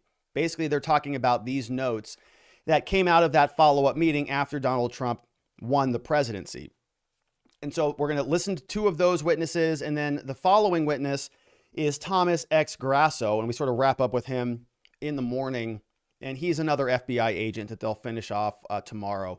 And so as we see, it's bright and early in the morning on May 25th. Good morning, Your Honor, says the prosecutor. Good morning. And the judge starts everybody off with a follow-up on what we were talking about with the CEO yesterday. Remember, on yesterday afternoon, CEO Novick had just got off the stand, and the defense was making the objection that the government was making this a little bit too political against the judge's preliminary rulings. So the judge said, all right, I heard your complaint, Mr. Berkowitz. I slept on it, and I said, all right, I just want to return briefly to this discussion. Cooper says, we've been here for 2 weeks. I've tried my best to let you folks try your cases as you see fit without undue intervention from the court, as is my usual practice. But I obviously have set some evidentiary guardrails in the case that I expect both sides to follow. And I think you've done that for the most part. Yesterday, however, I thought it was pretty clear that in Mr. Novick's testimony, the government was not to suggest a link between the defendant on the one hand, and Mr. Jaffe and the researchers' data collection efforts on the other hand, or their views about the data. I don't think there was an evidentiary foundation for that. I thought that the jury would only be able to speculate about any such connection. I thought that any knowledge Mr. Novick had about that was necessarily hearsay from Mr. Jaffe, who was obviously not here to testify. And I thought at least that the final question in the redirect that was asked yesterday nevertheless attempted to establish such a link. Remember that final question that we talked about? That was way up here where he says this one. Wait, no, up even further. There it is. Who was the intended audience, right? Where is that going? Like the voters of America. It was to go to an attorney with ties to that's what the judge is upset about. Tried to establish the link. Says Cooper, I know that questions get asked rhetorically or argumentatively and that they're likely to draw an objection, but I will give the lawyer some slack on that. But I expect both sides to comply with my evidentiary rulings. Says there's a lot of evidence in this case. There's a lot for the jury to digest. They will have plenty of validly admitted evidence to pore over. And from here on out, including in arguments, I expect both sides to comply with both the letter and the spirit of the court's evidentiary rulings. So let's keep it clean from here, okay? And he's probably looking at Mr. Keelty this entire time, looking at the government's prosecution and their table, scolding them. So Mr. Keelty says, yes, Your Honor. And Berkowitz is over there at the defense table. He's just like giggling like a schoolgirl. And he says, thank you very much for that, Your Honor. Now, he has another request, and he starts digging into this. And basically what they talk about is excluding, basically striking a line of testimony. And so we're going to fast forward through that. But the prosecutor wants to close this loop. And after they get through that secondary issue, the prosecutor says, you know, Judge, before we get started with the trial this morning, one last thing, Your Honor, just with respect to that final question with Mr. Novick, okay? I asked it, and I just want to clarify this because I just got scolded, and I want to make sure you know my side of the story. We're on the record, of course. So Mr. Keelty says, I think Your Honor is aware that the government obviously did not intend for that, okay, to elicit that answer. Instead, it intended to elicit an answer about Mr. Novick's thoughts about whether this was involved with a political entity or a political campaign. We didn't have the opportunity or the benefit of conferring with Mr. Novick prior to Your Honor's ruling. And so Keelty says, and so we apologize for that, but I just wanted to put on the record some of the reasons why. Judge doesn't buy it for a minute and says, well, you could have asked without telling me who it came from. What was your understanding of the general nature of the source? Could have asked that question, couldn't you, Mr. Keelty? That would have solved that problem. Keelty says, understood, Your Honor. Court says, okay. Got a little bit of scolding there. And puppy dog tail is between the legs right now at the start of trial. Now you have to brush that off. All right, get off. You're all right. Forget about it. The trial moves on. All right, so the prosecutor's back on his feet. Are we ready to get started here with our summary witness? And they say they are. Court brings the jury back in. All right, welcome back, ladies and gentlemen. I hope you had a nice late afternoon and an early evening because they got out early yesterday. We are ready to get started with the government's next witness. Your Honor, we're going to read a stipulation into the record, and there's a couple new stipulations here that we'll go through relatively quickly, okay? A stipulation, the judge is going to explain it for us. Mr. Keelty, they explain, ladies and gentlemen of the jury, Mr. Keelty is going to read a stipulation into the record. A stipulation is an agreement among both sides and between the parties about evidence and about facts, saying that we agree these are true and we don't have to fight about it. They're going to get a copy of all this later on. So the brief stipulation is talking about Neustar, saying at the time, Neustar was a technology company. They provided a variety of services, including DNS records. Perkins Coie agree, like both sides, the defense and the government say, we agree with these facts. We're not even going to fight about them. Perkins Coie represented Neustar in August 2009, beginning August 2009 on a wide range of matters. Michael Sussmann was a principal Perkins Coie lawyer representing Neustar, so we follow the chain. During the relevant time period, Jaffe was a senior executive. The majority of legal services that Sussmann provided to Neustar were pertain to Jaffe's area of responsibility. They say Perkins Coie billed almost $700,000 in legal fees to Neustar, and that was only in 2014. Whoa, Perkins Coie, man, a lot of legal fees. Look at that. $2.1 million in 2017. Talk about $1 million legal bill. Whew, it's a lot of legal bills. The stipulation marked as the government's exhibit is admissible into evidence, and so they entered that into the record. Okay, so the jurors are going to see all that. And they're going to be able to follow the bouncing ball from Jaffe to Neustar to Perkins Coie to Michael Sussmann all along the way, and they're not going to fight about it. The defense is just agreeing to that. And so then we get our very final witness from the government, and this is fun. Her name is Miss Kori Arsenault, and she's coming to the stand. Now, can you spell your name for us? And this is the government's final witness. Who is Kori? Kori, how are you employed? She says, well, here I am. I'm a paralegal with the Department of Justice. What? A paralegal? The Department of Justice? Is she involved in this? Here it says, how long you been doing this? 7 years. And you've been working with the special counsel's office recently. Is that true? When did that start? She says that started August 2019. And before that, what'd you do? Well, I was a Chinook helicopter crew chief for the National Guard, which is pretty cool. Okay, so are you going back to work now and going back to your work now with the special counsel? Kori, can you tell us what some of your duties are? And she says, yeah, I'm a legal assistant. I make all the good stuff happen. Says I organize records that we obtain from different agencies, from different producing parties into databases. I organize witness preparation folders for the attorneys when they're getting ready to interview people. I also prepare discovery for the defense, which include those witness preparation interview reports, notes, and things of that nature. Prosecutor says, great, thanks. And for those of you who don't know, legal assistants are really, they really make the actual things happen in a law firm or in law. Just like we love our court reporters, we love our legal assistants. We have the best legal assistants at our law firm, the R&R Law Group, which is located in Scottsdale, Arizona. We help good people charged with crimes all over the great state of Arizona. Anytime anybody's in trouble, we've got a whole team of people ready to help. Our mission is to help good people charged with crimes find safety, clarity, and hope, not only in their cases, but beyond that in their lives. And we offer free case evaluations. Phone number is down in the link tree description below, or you can go to rrlawaz.com and schedule online. But we have amazing legal assistants, man, and they are just outstanding. And they do all of this stuff and much more. And so she does that now for the special counsel's office.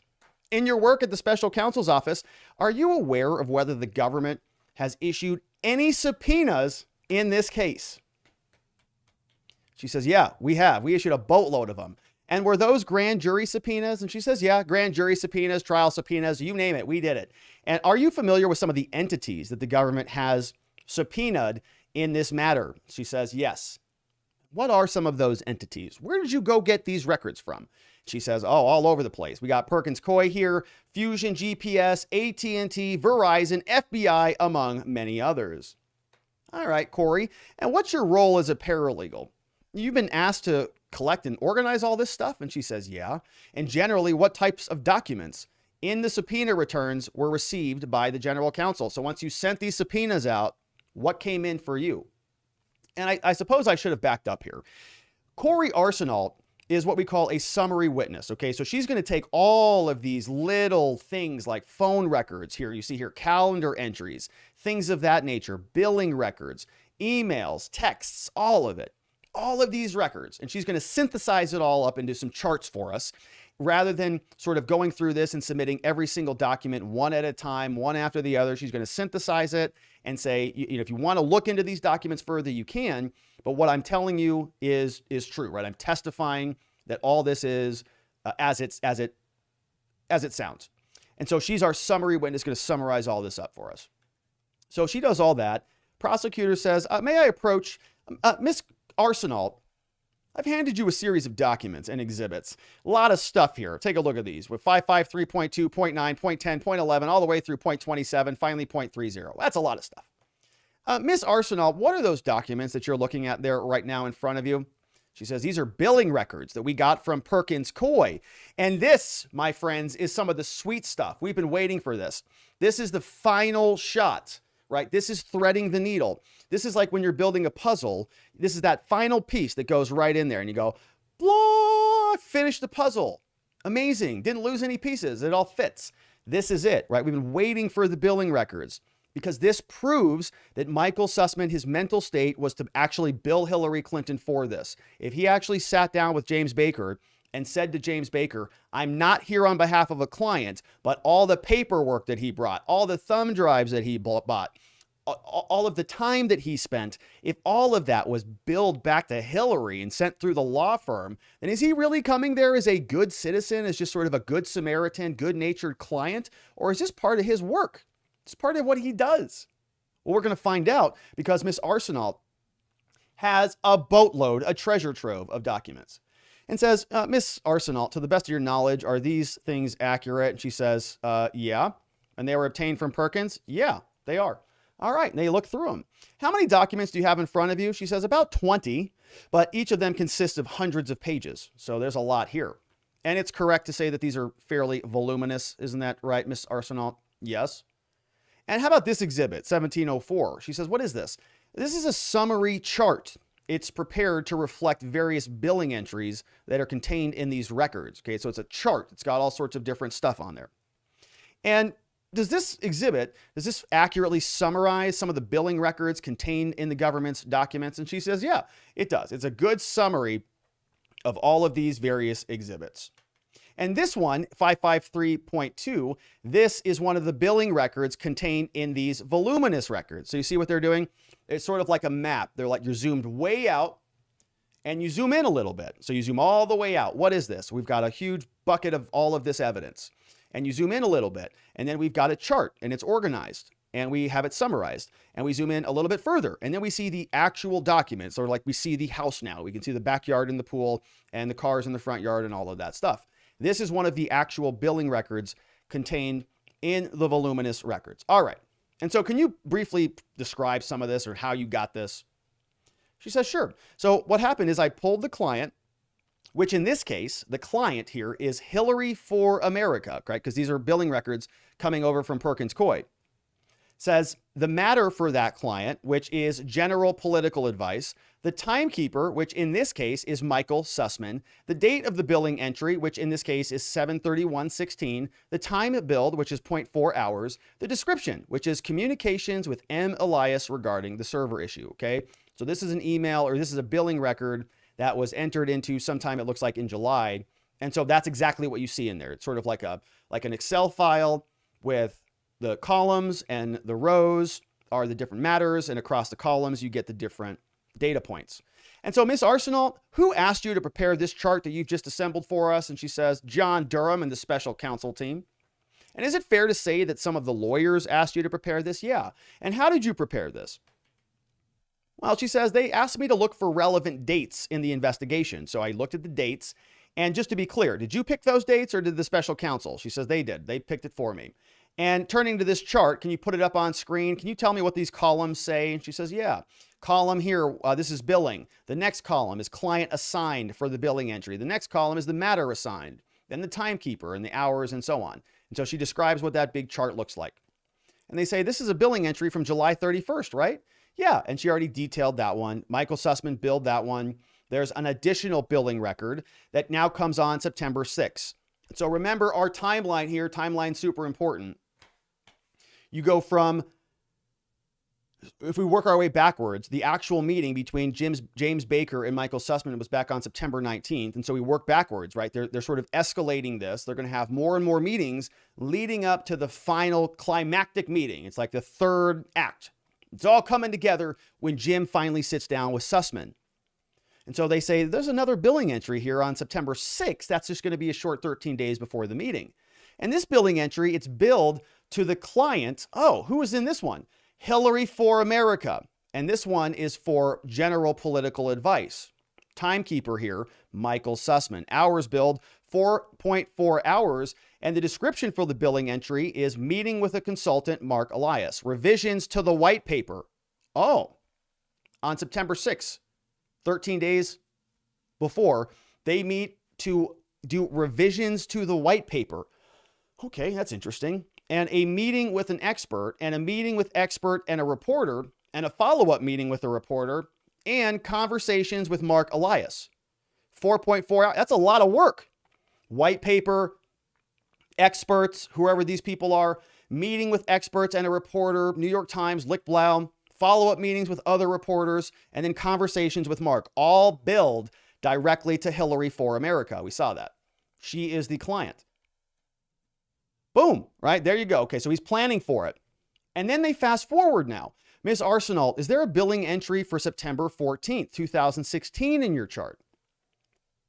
Right, and this one is just, I mean, that's pretty damning right there. Here's another one. Yeah, this one is September 14th, 2016. It's another government exhibit. Here's another one now. It says this client is Hillary for America, so it's in her case file. This is the billing entry. It's under the matter general political advice. Timekeeper, Michael Sussmann. Now, this is the 14th. He's really trying to cram this thing home. He's meeting with the FBI in just a few days. Says 6.6 hours, almost a full day's work on this. And the description, what's happening. Multiple meetings regarding a confidential project. Draft the white paper. Further meetings and telephone conferences and meetings with Mark Elias. And Mark doesn't remember any of this stuff, right? He got up on the stand. Oh, I don't know. And then finally, you got another billing entry for September 19th, don't you? Yeah, we do. Can you walk the jury through this final row? And she says, sure, the billing entry is September 19th, 2016. Can be found government exhibit. It's billed to the client, Hillary for America, under general political advice. Timekeeper, Michael Sussmann, for 3.3 hours. And the description, a lot shorter than the other ones. Work and communications regarding confidential project. Boom, right there it is. So that is the 3.3 hours, presumably on the day that he sat down with the FBI, James Baker. He billed the whole stinking thing to Hillary for America under general political advice. And he had follow-up meetings in the months leading up to that, September 14th, and prior to that, September 6th. All doing the actual work on the white paper and all of the work actually for the meetings. So all of that is now entered in, and very, very damning testimony for the defense. Then they change gears a little bit. They say, tell me about these calendar entries. So you also issued subpoenas to Perkins Coie because you wanted to see sort of what they were working on and when they were working on it, right? So you got their calendar invites. And she says, yes, we did. We've got a number of different categories, including different notes. And they're talking about the to and the from column. They're just detailing what an email looks like and how all this stuff works. We also have billing records from subscribers, right? Verizon billing records for Michael Sussmann. Voluminous records, hundreds of different documents.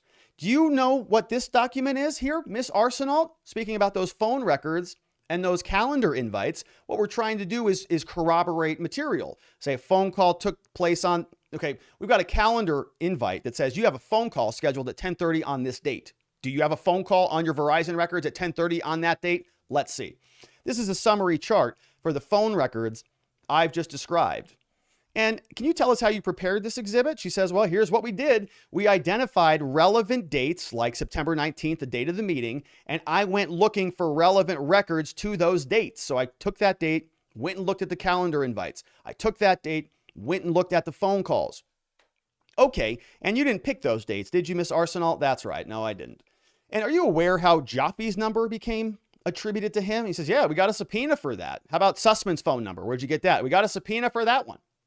All right. It says investigators assigned to the special counsel team searched records, produced discovery, gave it to the defense, and let them know exactly what we're doing. All right, great. So let me show you this exhibit now, 1703. On the far left, the target column is the telephone number where the entry comes from, and the next column is the time in Eastern time. And so we can see telephone numbers. First one here, the target name is Michael Sussmann because this one comes from the billing records. We've got a column about the phone call duration. We've got whether it's incoming or outgoing. We have notations, whether it's a text message or not. Same column. Another column is whether the number was dialed and so on. Okay, it's like a spreadsheet with all the phone records. Talking about who did what. And then we see, I want to look at a few of those dates that we talked about.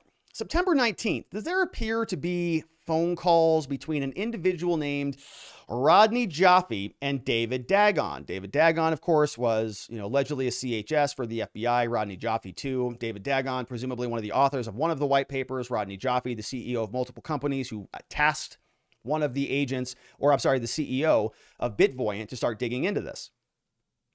Does there appear to be a phone call between Sussmann and somebody named Ellen? Yeah. Does there appear to be a phone call? Actually, that phone call took place at 12:03. And so I didn't look this up, but let's see who Ellen Nakashima is.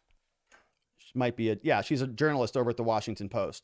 So you can see exactly. So Ellen Nakashima is a journalist here at the Washington Post. So Michael Sussmann at the time issues a phone call to her at 12:03. Okay, so they have the meeting. Literally, they have the meeting with the FBI on September 19th. Phone call records. Michael Sussmann calls the Washington Post, right? What does he say there? He says, the FBI is investigating this case. You got to get on it. Guess what happens after that? At 21:07, guess who he calls? Eric Lichtblau. And we can see who Eric Lichtblau is, right? We already know he's another one of these New York Times journalists. We actually confirmed that already. He's actually on the mind map as well. So he calls the Washington Post. He calls the New York Times afterwards. Any other phone calls? Is there a call between Rodney Jaffe and Michael Sussmann? He says, yeah, called him later on at 1838 after the fact. And how about after that phone call? Where did it go after that? After that, he called James Baker at 1534. Okay, so Sussmann meets with the FBI. He calls at least 2 journalists. He calls Rodney Jaffe, one of his co-conspirators, and James Baker, in my opinion, another co-conspirator who helped proffer all of this forward. They turned to another date, September 22nd. Miss Arsenault, are there a series of phone calls on these dates between Sussmann and the New York Times reporter Lichtblau? Yeah, there was. And how about phone calls between Sussmann and James Baker? Yep, also calls there on September 22nd. So they were just having all sorts of phone calls about this, right? What to do with all this horrific data. Or they were continuing to scheme against a presidential candidate. They changed gears a little bit, talking about these additional records. What are these? Asks the prosecutor. Well, these are records that we got from Perkins Coie and from Fusion GPS. And these are accurate? Yeah. They move these in, and the judge is, well, we're going to skip over that because the judge kind of gets it wrong. But the court and the prosecutor are talking about whether they're going to admit, like these big stacks and reams of paper in front of the jurors. And the answer is no. It's and I think it's a good move. The prosecutor is saying that we're not going to give them, a wheelbarrow full of paper to go through. We want to give them the summary so that they don't get overwhelmed with these documents, which I think is good. You can sort of get people who can get, I think, document fatigue. And so they asked Miss Arsenault, what is this document? Well, it's a legal representation letter. It's between Jaffe and Perkins Coie, and Michael Sussmann signed it. Okay, Michael Sussmann and Rodney Jaffe actually did have an attorney-client relationship, and a lot of that was sort of privileged and protected, and so we can't see what's inside that. But they asked now Miss Arsenault, what is in this document? And this is just outstanding. So I was telling you at the start of the show that the prosecution brought receipts, right? Michael Sussmann, this entire time, has been somebody saying, no, I wasn't actually there on behalf of a client. I was doing this out of the goodness of my heart. I'm just a regular old good Samaritan. It has nothing to do with my work as a lawyer, nothing to do with my work for Hillary or Perkins Coie at all. That's kind of one of the defenses. So then the prosecutor says, okay, Miss Arsenault, I got a question. What is this document? And she says, this is an expense report we received from Perkins Coie, right? So like what happens if you're a lawyer or you work for a company and you got to go out and like buy a couple envelopes or something, right? You got, well, I guess I'll just put it on my card and then I'll just write an expense report and I'll get reimbursed for my expenses, right? That's kind of how these things work. So Michael Sussmann billed Hillary in a separate matter, but he also drafted a separate expense report because doing all of those things like traveling around and eating lunch, and that costs money. And he wants to be reimbursed for that because he's one of these lawyers that bills everything and every single stamp and envelope and everything is billed. Everything is billed, right? These people think like minutes are dollar signs and they literally think on the clock all the time. So it says, can you walk us through this little expense report that came in from Michael Sussmann? And she says, sure. Yeah, it says here, in the top left corner, the report name is, quote, purchase of flash drives. Purchase of flash drives in an expense report? What are those for? And when did those get purchased? Oh, look, September 13th, 2016, just a few days before the meeting. The expense owner who wrote the expense report is Michael Sussmann, and he submitted it after the meeting with the FBI on September 22nd. Purchase of flash drives. Well, okay, let's go through this expense report. If you go all the way down here, what it says here, how much is this charged for? She says it's $58.56. And is this related to a certain client? Like this bill, is this related to a certain client? She says, yes, it is. The billing record says it's Hillary for America. Oh! Oh no, he bought the thumb drives and he billed Hillary for it. So it's not just the time. It's not just the meeting. It's not just the billing log. He also billed the thumb drives that he delivered the white papers on to Hillary for America. Oh my gosh. And it doesn't stop there. Watch this. So he says, okay, can you go down, blow up this next document? Miss Arsenault, what is this particular document? She says, this is the receipt for the expenses reflected in the previous 2 pages of the expense report. And says this, and was this receipt contained in the records the government obtained from Perkins Coie? She says it was. Yeah, they gave us that. So it sounds like what happened is Michael Sussmann put the expense report on, and then he attached the Staples receipt. He attached a receipt to the back of the expense report. You know, I paid $58 for these things. So then the prosecutor says, all right, look, can you blow up the receipt on the big screen over there so the jurors can see this? And says, can you read here where it says PNY 2-pack? Miss Arsenault says, yeah, I'm happy to do that. Says, where is this receipt from, Miss Arsenault? And she says, it comes from Staples. And what does the blown out part say up on the screen? And she says, it says PNY 2-pack, 16 gigabyte, as in gigabyte. And guess what? That's the same brand and the same gigabyte size that was delivered to James Baker at the FBI by Michael Sussmann. We got that admitted as evidence because the FBI did their analysis on it over at the Chicago field office. And so Miss Arsenault says, and then there's the UPS code, and the cost was $12.99. So it sounds like he billed maybe more than that.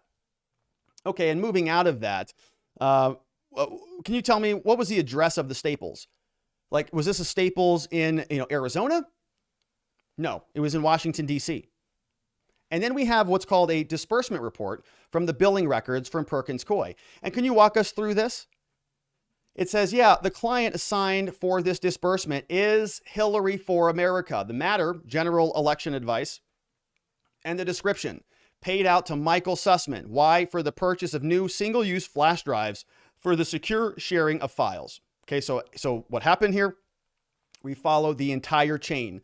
Michael Sussmann goes to Staples, buys the flash drives that he's going to put his fake hoax on to deliver to the FBI. He doesn't want to come out of pocket for those because that's expensive. And so he says, I better write an expense report. After he got done billing Hillary for America for his meeting actually with the FBI, he said, now I need an expense report so I can get reimbursed for the cost of these flash drives. So he says, all right, I'm going to type the report up. He slaps the Staples receipt to the back of it, sends that over to his law firm. The law firm says, oh, great, it's Michael Sussmann again. God, he expenses everything, that guy. Can he leave me alone for one day? And so they say, all right, we're going to draft this up. And they document it. They say, here's your reimbursement for the 53 whatever. And it's for the single-use flash drives, all being billed for Hillary for America. Now, the prosecutor pulls up. This is funny. Leaves it here. This is the mic drop moment. Mr. Algor, can you blow that up? What is this here? Miss Arsenault, on this map, we see a couple things listed. Perkins Coie. Do you recognize that as being the red dot? She says, yeah, it is. And then there's a series of blue dots, right? Which apparently lead to a blue bubble. Is that correct? Yeah, it is. And she says, what is that blue bubble? What address is that? And Miss Arsenault says, the blue bubble represents the address listed on the Staples receipt. Mr. Kilty says, thank you, Your Honor. No further questions. And money in the bank. He shoots, he scores. That is Mr. Kilty leaving his case. That's his final witness. Cross-examination, we have redirect and all of that, but that's it, okay? And what the map was a map with a red dot saying, here's Perkins Coie, here's Staples. And those little blue dots, you know what that is? That's the Google directions when you walk a distance, right? You walk over there. So Michael Sussmann literally just walked over to the Staples, bought his flash drives, and then took them back over to his office. And they showed it, right? And they've got the receipts, and he even expensed it. Oh, these people. The smartest people in the country, right? They brought the receipts. And so that's the end of the government's final direct exam. We see we see a lot of prosecution here, but we got several other witnesses, so we'll fly through them. But I want to show you what the defense is doing and what their tactic is here. It says that you testified that there was this chart and you went through, you highlighted some of the entries and you say that this is billed to Hillary for America, right? But you see here that the description of one of these entries says work and communication regarding confidential projects, doesn't it? Right? It says work and communications about confidential project, doesn't it? Right there. Yeah, it does. And it doesn't say FBI in that one, does it? No. It doesn't say any meeting even in that entry, does it? Right? So he's trying to distinguish it a little bit. saying there's a lot of billing records in this case, and he's going to try to sort of beat her up over some of this. And what he's trying to do is show sort of like a difference. Like one of these things just doesn't belong here, saying that Mr. Sussmann's billing record in this case is sort of an anomaly. Because if we go through all of these other records, like you see here, April 2015, we have others that basically the prosecutor is going to go through. He's going to say these are different. And if we treat Mr. Sussmann's latest entry like these other ones, then maybe it's not a lie anymore. And so it's sort of like an aberration that's more in alignment with a mistake than it is anything that's intentional. And so he's going to try to sort of compare and contrast one billing entry with other billing entries and see where the differences are. And so watch what he does here. He says, all right, I want to show you this other entry that's not related to this case really at all, other than April 20, 2015, right? Long time before any of this started. And says, well, what was this one about? Looks like this was a meeting between Sussmann and Jaffe. What was this one? Oh, this was a prep meeting. And so in this example, asks the defense attorney, this is an example of a bill where when Mr. Sussmann met with the FBI, he wrote met with the FBI, didn't he? So he actually, so in that prior meeting description where he said confidential project, it didn't say meeting with the FBI, right? And here it does say meeting with the FBI. So Michael Sussmann, because he's an honest man, when he actually meets with the FBI and he bills for it, he says in his billing records, meeting with the FBI. So in this case, Michael Sussmann, even though he was working on a confidential project for Hillary Clinton, that may have been something different. It wasn't the actual meeting of Sussmann and Baker. That wasn't, he didn't actually bill for that. And because we know that, because in his prior meetings, when he met with the FBI, he said, I met with the FBI in my billing. And here, he didn't say that. So we must know that he was not billing for the meeting with the FBI, because whenever he meets with the FBI, he bills for the FBI, right? And the prosecutor or the defense attorney is going to do a lot of that here, right? Here we have them sort of, she's getting into it over the expense report. Let's spend a quick minute on this. What's this expense report name? And so the name of the expense report, Sussmann put on there, apparently, meeting/FBI 919. Okay, so when he actually drafted the expense report, we do see in the title the name FBI in there. Who's the owner of this expense owner? Michael Sussmann. This is an expense report for Michael Sussmann for an FBI meeting on September 19th, right? So this was an expense report for something that Michael Sussmann billed to Hillary for America for a meeting with the FBI, right? And she says, I believe this expense report was charged to the firm generally. Okay, so the expense report goes to the law firm, but not directly to Hillary. So she's looking at another expense report. And so if you look next to the firm charged, right, that's where on the other bills you saw Hillary for America. But here you see business development. It says, yeah, this is another expense report. It's not billed to Hillary for America. So this is an expense for a meeting with the FBI on September 19th that is not billed to any client whatsoever. And she says it does say meeting with the FBI. So the expense report, and goes to the next page, says it's not billed to any client whatsoever. She says, no, it's billed to the law firm itself. Right? No client? Right. No client. And so here's another expense report. Okay. So here, so you're going to see like Sussmann is expensing everything. So we have another expense report. First entry. Here we have a taxi, office to lunch. This is, I think, attend a meeting at the FBI. $10 expense report. That one's billed to the firm. So it's a taxi from the office to lunch to attend a meeting at the FBI, not billed to any client. So he didn't bill the other expense report, he billed that one to the firm. The taxi got billed to the firm. And they fight over this, attend a meeting at the FBI. I think it's for office to lunch. And so they're sort of fighting over this. So the defense says, okay, so just going with the words that are on the page, taxi from office to lunch, attend meeting at the FBI. So it's another expense report for the taxi. That taxi for attend meeting going after from the office, it's not billed to a client, right? And he's going to say that that's not billed. So he's trying to sort of split this up a little bit. Hillary's bill is only one piece of the puzzle. All of these other expense reports that are not in fact billed to a client show that he was actually not doing any of this for a client. So maybe the bill that looks bad is the aberration, whereas all of these other expense reports, which were actually billed to the law firm and not an actual client, is the standard. And Michael Sussmann's lie to the FBI is not a lie. It's just a mistake. It should be not billed to a client like all of these other mistakes, all of these other entries. So the prosecutor continues on. Here's another one. Attend a meeting at the FBI. How much is this one? Let's see. This charge is $8. This is a taxi from the FBI office to the bill, to the FBI. And who got the bill on this one? The firm, right? Not a client, correct? Didn't bill Hillary for America? Right. Didn't bill Rodney Jaffe? No. Just billed the law firm for the taxi, not the client, right? And I think the distinguishing factor there is, right, that's sort of travel, whereas there's other work product that is sort of expensed. But again, I think you could still bill the travel to the client.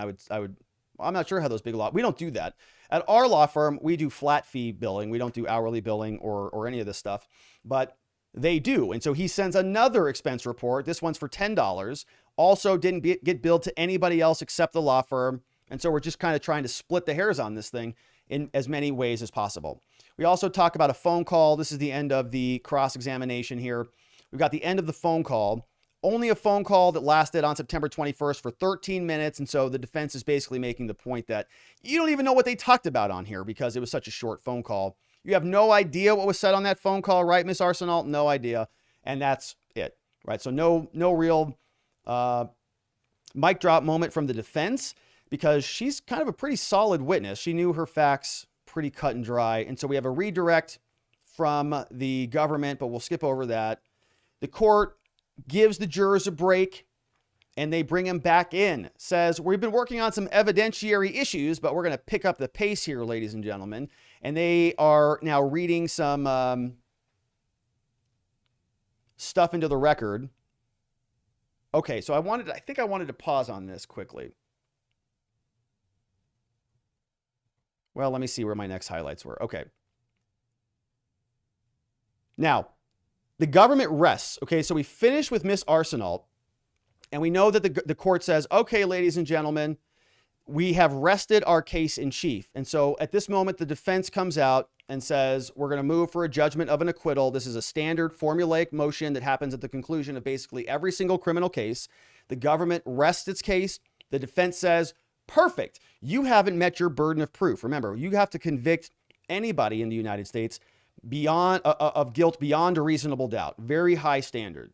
And so the defense technically doesn't even have to put on a defense in any trial. They could just sit there on their hands. And in some cases, people do. And I'm not going to say a thing. I'm not going to ask a question. I'm not going to do anything because there's just simply not enough evidence. Now, that's typically not a good strategy, but it can be done. If the government doesn't have enough evidence to get over that burden of proof, you just make a motion for a judgment of an acquittal. And actually, I've had that granted on a bench trial. So let me give you an example of this.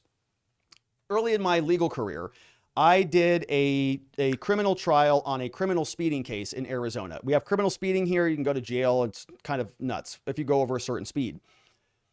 In my trial, the prosecutor and the police officer didn't identify my clients. Okay, they talked about this whole stinking case, criminal speeding, all this stuff, and they didn't say I identified the person, but they pulled him out of the vehicle and they asked him a bunch of questions and all this stuff. And he was giving them lip and he was going 100 and he admitted he was going 100 and blah, blah, blah, blah, blah. The whole trial goes on. And nobody, the prosecutor or the police officer, nobody at any point in time said that your client, that basically they pulled the client out of the vehicle and they matched the ID to the person driving the car and they positively identified him as Robert Gouveia. So this whole time I'm sitting there going, I don't even know who the hell they're talking about, to be honest. And so at the conclusion of their case, judgment, it was Rule 20 here in Arizona. You make that motion. Judge said, yeah, granted, because they can't prove it. Even if everything they said was true, 100% true, they missed a key element in their case and they can't prove it. That person, whoever they were describing, could have easily been going over 100. No idea who that was. But it wasn't our client because they didn't introduce evidence to support that. It was a boneheaded mistake and the prosecutor was like, I am such an idiot. And it was kind of a funny story. And it wasn't something that happens often, but you still make the motion at every one of these because it could happen. And you don't know, and you're looking for these check boxes. And so the defense is going to be making this motion. It's going to be denied, but let's read what he says. He says, we're going to file a written submission anyways. We're going to argue that special counsel has not proven this case beyond a reasonable doubt, saying that he made that statement. They say that there's confounding information. This is kind of a preview of their closing argument in some sense. There's confounding information about what happened on the 19th and the 21st. We think there's confusion about the notes from March 2017. Number two, to the extent that the statement the government alleges was made, there's no evidence that that was false. He was not there on behalf of anybody. He wasn't asking for anybody, according to Baker's testimony. And so to the extent that this proved falsity, Your Honor, there's no intent. He made the same purported statements to the CIA, not trying to conceal anything. Even Mr. Baker said this is the type of information that they would want. And with respect to materiality, Judge, saying the government has not proven materiality. There's no evidence whatsoever that the alleged statement and whether he was there on behalf of a client would have mattered to anybody, right? Saying the FBI would have done their investigation anyways. And so the defense says, Your Honor, I think that you should look at their actions in terms of what they did. They dismissed this very quickly. And so to the extent that knowing he was democratically affiliated would have mattered, everybody at the FBI that looked into this case either knew it or that information was intentionally withheld from them, right? The FBI either knew already or they were negligent in not knowing. Therefore, Judge, we believe that they have not proven their case, that they're saying no reasonable jury could convict Mr. Sussmann, and they're going to file a written motion to support it. The judge says, all right, great. Well, I'm going to hold on to that until a verdict has been rendered in this case, and so we'll just put a pin in that for now. And so that's the end of the bench conference. And so they enter another stipulation into the record talking about this guy, Scott Schools. Okay, Scott Schools is somebody who is not going to come in and testify. Apparently, the defense is not going to call him, but they're entering another stipulation into the record, saying that they're agreeing that if Mr. Schools would have come in, he would have talked about his notes. He's going to testify that his notes are accurate and all this stuff.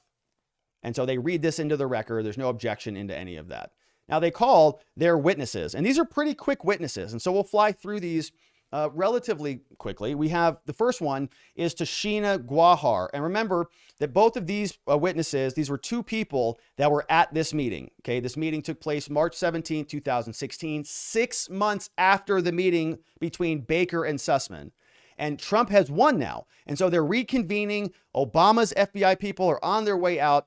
Trump's people are on their way in. We've got acting Attorney General Dana Boente and many others trying to get a handle on sort of what the handoff looks like. FBI, what have you been working on? And what are you going to be passing off to our direction? The reason the defense is very excited about this is because you see here at this moment, all of these people who are in the Obama FBI, people like Peter Strzok and Andy McCabe and many others who were sitting in there at that meeting, including presumably Bill Priestep, Trisha Anderson, and others, all sitting around trying to cover their butts now, looking around and saying, do you remember when Sussmann told us that he was here on behalf of Hillary? And they're all like, yes, I remember that. You remember that too, don't you? And you're like, I don't. Oh, yes, I do remember. Now I remember. Suddenly. And they all wrote it down in their notes because Donald Trump was tweeting that he knew about it the Saturday before this March 7th meeting. All right, so now we've got that framework here. They say, all right, Tashina. Tashina was there. She was actually at this meeting. What do you do for a living, Tashina? She says, I work for the Boeing Company. But before that, I used to work at the Department of Justice. I was there for 18 years until I got tired of it and decided to move on. She was there acting as the Associate Deputy Attorney General and talks a little bit more about her role and what she does. They narrow this thing back down to now 2016, 2017. They say, hey, Tashina, are you aware or were you aware back during that time about this problem taking place between Trump and Russia involving the 2016 election? And Tashina says, yeah, I was aware. And you were aware generally that those investigations talked about Trump and Russia entities and connections between the two? And she says, yeah. Doesn't recall much about Alpha Bank, doesn't recall much about anything, met with both sides, and says, I want to show you this exhibit. This is a defense witness now, right? This is Berkowitz, who's doing this direct exam, calling her in. And this is an ex-government person who now works at Boeing. You recognize what this is, Miss Tashina? Yes, I do. It's a calendar notice. And sitting here today, do you remember the substance of this meeting? She says, I can't remember for certain. I mean, obviously, look, I've reviewed a variety of things, but just looking at this, no, I wouldn't have been able to tell. This is a calendar notice. It says you're listed as the organizer. You see that? Yeah. What does that mean, you being the organizer? She says, well, if I'm the deputy, there's certain meetings that are going to be happening for leadership. Sometimes I would coordinate and help. I'd sent out a notice. One of my assistants might have sent out a notice. And he says, okay, well, this says briefing for the ADAG. What does that mean? She says, well, that's another way of saying the Deputy Attorney General, who was the acting Attorney General, which at the time was Dana Boenti. And so you guys are getting together at a meeting that took place in March. Where'd you do that? That was over at the Justice Command Center, which is a conference room over there at the department. And they go through some of the names. Who was there? And she was Mary McCord. Mary McCord was there. Guess who our next witness is? Oh, it's Mary McCord. And who else? Stuart Evans and George Toscas and Bill Priestep and James Rybicki and James Crawwell and Scott Schools. And guess who else? Andy McCabe was there, Deputy Director of the FBI. James Baker was there, General Counsel of the FBI. A lot of people at this meeting. Now, was Trisha Anderson there? And she says, well, I'm not sure, don't really remember, but she was at the FBI at some point. And Trisha, what's this woman's name? I forgot. Tashina? Yes. Tashina, I think I forgot her name already. And I don't want to, Tashina, not Trashina, Tashina. Okay. So Tashina says, we met all the time, pretty fairly commonly, actually, fairly regular. And did you take notes at these meetings? She says, well, sometimes, not always. But when I did take notes, yeah, it was fair to say that they were accurate. Talking about the notes now, prior to testifying today, did you look at those notes? She says, yeah, I was made aware of those. And have you reviewed them? Says, yeah. Is this your handwriting? Yes. And did you look at these notes that you took? There are a bunch of pages here. As you remember, did this refresh your recollection or did this jog your memory? And she says, well, I mean, I still don't I can't specifically remember that meeting, but I mean, these are my notes. So, and he says, well, but that's because that meeting was a long time ago, right? And she says, yeah. Now, you see at the top here, Tashina, the top sentence, it starts with server, right? What does that say? It says server, late summer. And they read through the rest of it, right? Alpha Bank, Russian Bank, and all of this. But then we get to the old Putin drops. And I mentioned this throughout this trial. We know what this jury looks like. It's a DC jury. 3 of them have actually donated to the DNC or voted for primary candidates in the DNC. And so anytime that the defense can drop the old pooty-poo Putin bomb out there, it's almost like every single attorney at Latham and Watkins does a shot. Every time one of these defense lawyers drops Putin in there, they're all taking shots there at Latham and Watkins. They're like, oh, he did it again. Hit it, pull it, drop it. All right, do it again, do it again. And they're probably getting pretty liquored up now because we got 2 Putin bombs right here. Because every time that they can get Putin out there, they know that Putin and Trump are just the worst things ever, way worse than Michael Sussmann. And Michael Sussmann was trying to stop Putin and Trump. And so it's a big win for the defense. They're playing to the jury every time they do this. They say, okay. And then on this email, it says, Mikhail Friedman, oligarch, right? Connected to Putin. You see that? And she says, uh-huh. Like, I know what you're doing. Okay. And if you could read the next line under Putin, what does it say? It says activity with the bank and server and Trump and organization in Russia. And then the defense asks, and sitting here today, anything more about this activity? Says, do you remember anything more? I don't. Do you remember who was even speaking at the time? I don't. It says underneath there, you wrote attorney brought to the FBI on behalf of a client. What does that mean? You said, do you have an understanding of why you wrote attorney? She says, why I wrote that sentence? Well, I mean, I guess that's what I would have heard at the briefing.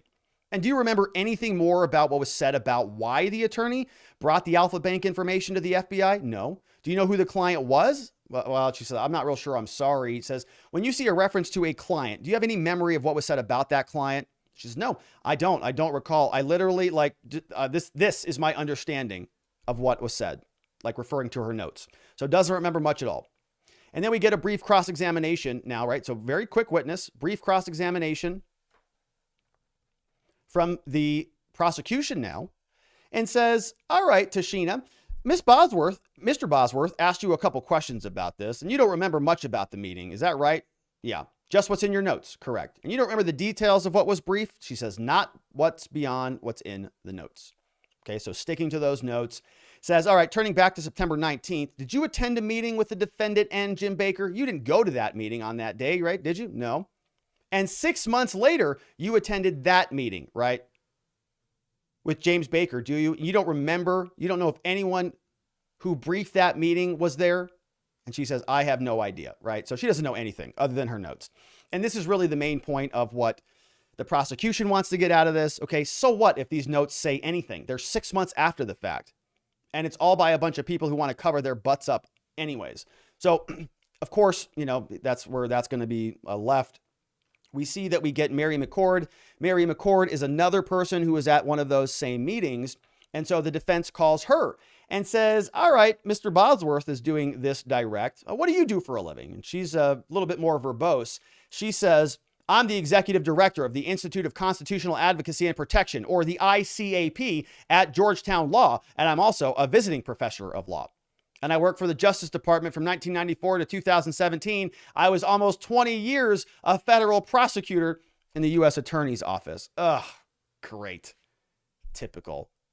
Mary McCord, 20-year federal prosecutor. Perfect. All right, so she's out there now testifying and says, did you attend meetings when you were there at the DOJ with other people at the FBI? And she says, oh yeah, on a regular basis. And did you take notes, Mary, during those meetings? And she says, yeah, I guess it depended on the meetings, but generally, yeah. If I was the one doing the speaking, then I probably wouldn't. I might take fewer notes. But you see, she just goes on, like full paragraph. This is how I do my notes. I was not the most active questioner. I would then, take more notes because I want to be recording what's presented. And so she gives us a lot of details on her note-taking habits. And it says, I want to go back to that date, March 6th, back in 2017. Let's see what's going on here. Do you remember attending a meeting that day? Says, I would not remember the date of the meeting without looking at my notes, but I would have looked at these notes before testifying, and I certainly remember, and blah, blah, blah. Okay. Did you meet with Mr. Sussmann's defense team? Says, I have never. Well, I met last night, I think, with you via Zoom. Other than that, didn't meet with the defense, though. No. And that was with, obviously, this was Bosworth doing the questioning. And they pull up another exhibit. They show her notes from that meeting. And they ask her, having looked at these notes of a meeting, did this jog your memory and give you a lot or any recollections separate and apart from what's reflected in the notes itself? So you can read the notes and we know that you can explain those notes, but did this refresh your recollection? Did this cause other memories to come out?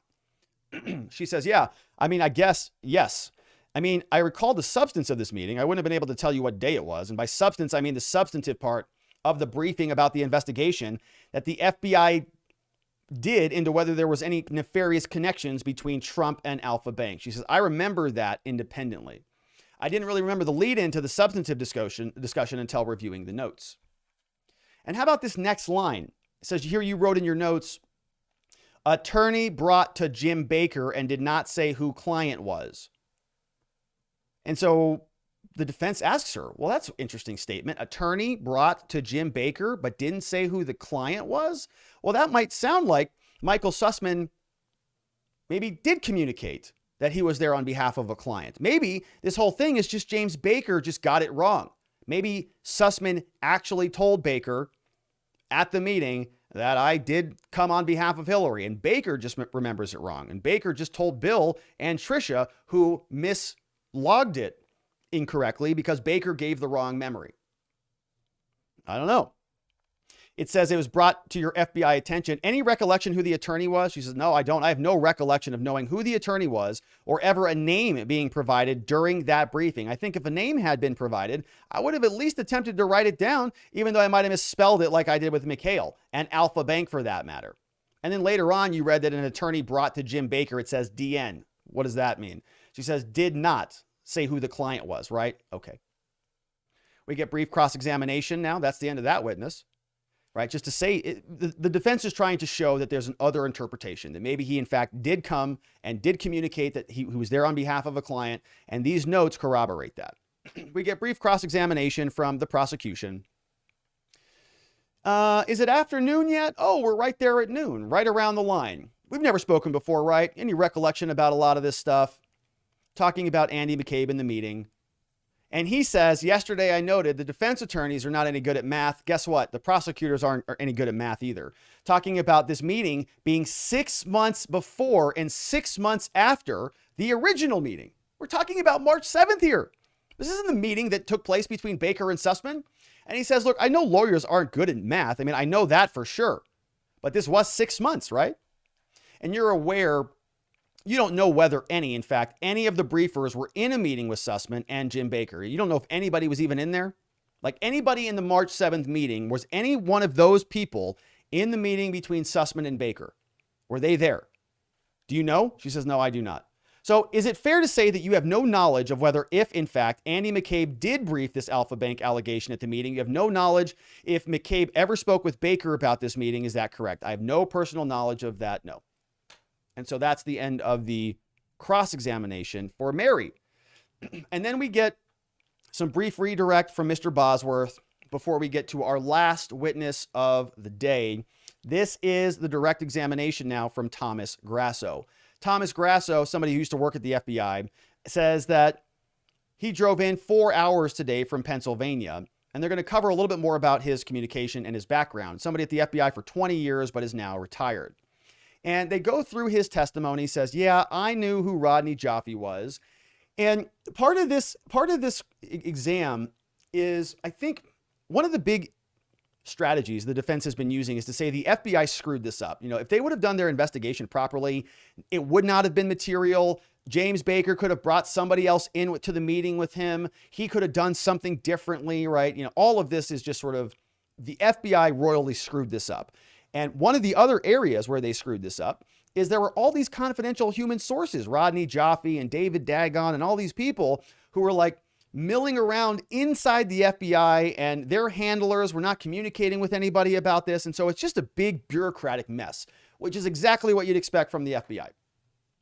And says, how do you know Rodney? He says, well, Rodney's, and this is an FBI agent, ex-retired, says, Rodney Joffe's a private sector partner, somebody I met back between 2005 and 2010.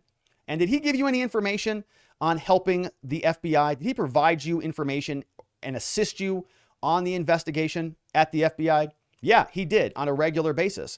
And Joffe was pretty reliable, right? Yeah, he was. I thought he was pretty reliable.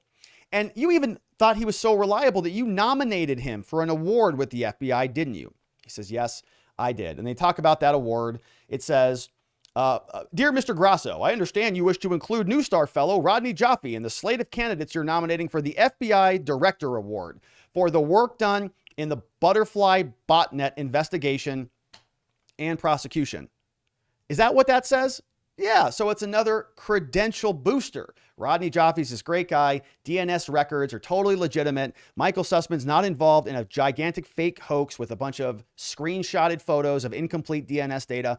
This is really serious business about really serious people, right? You even gave him an award at the FBI. They talk about what botnet is and the Butterfly botnet. It's a piece of malware and all of that stuff.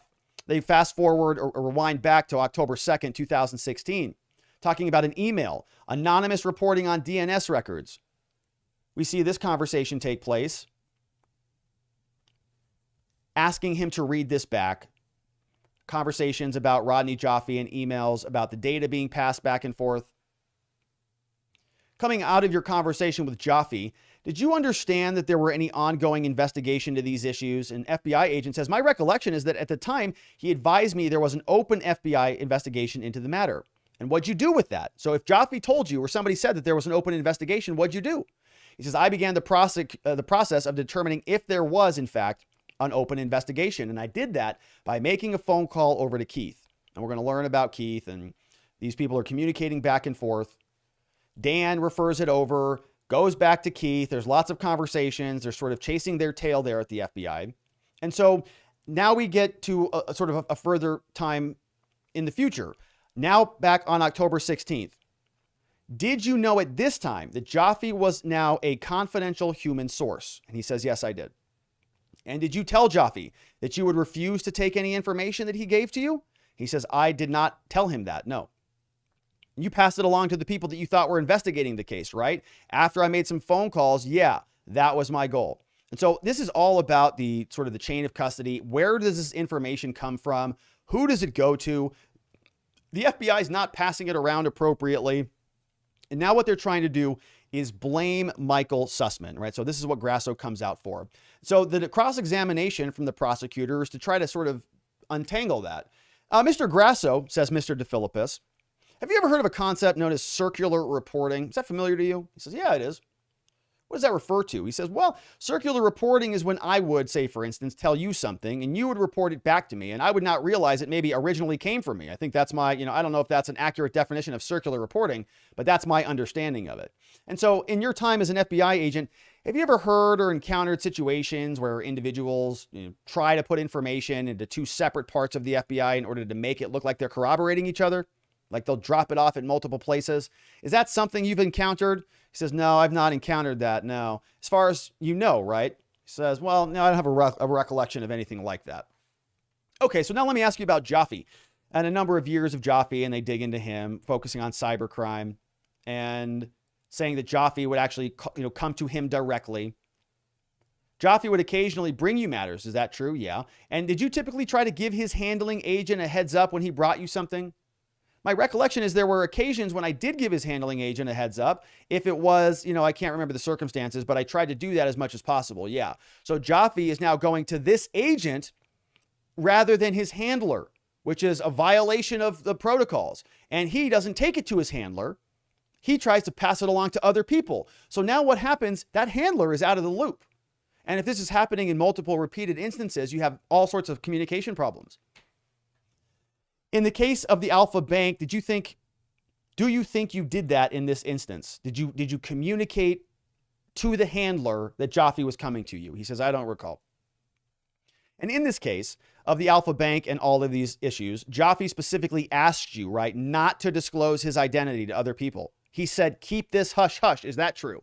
He says, that's correct. He didn't want you to even tell people at the FBI that you were talking about this or that any of this was coming from Rodney Jaffe, right? He says, yep, that's correct. He wanted his identity protected, right?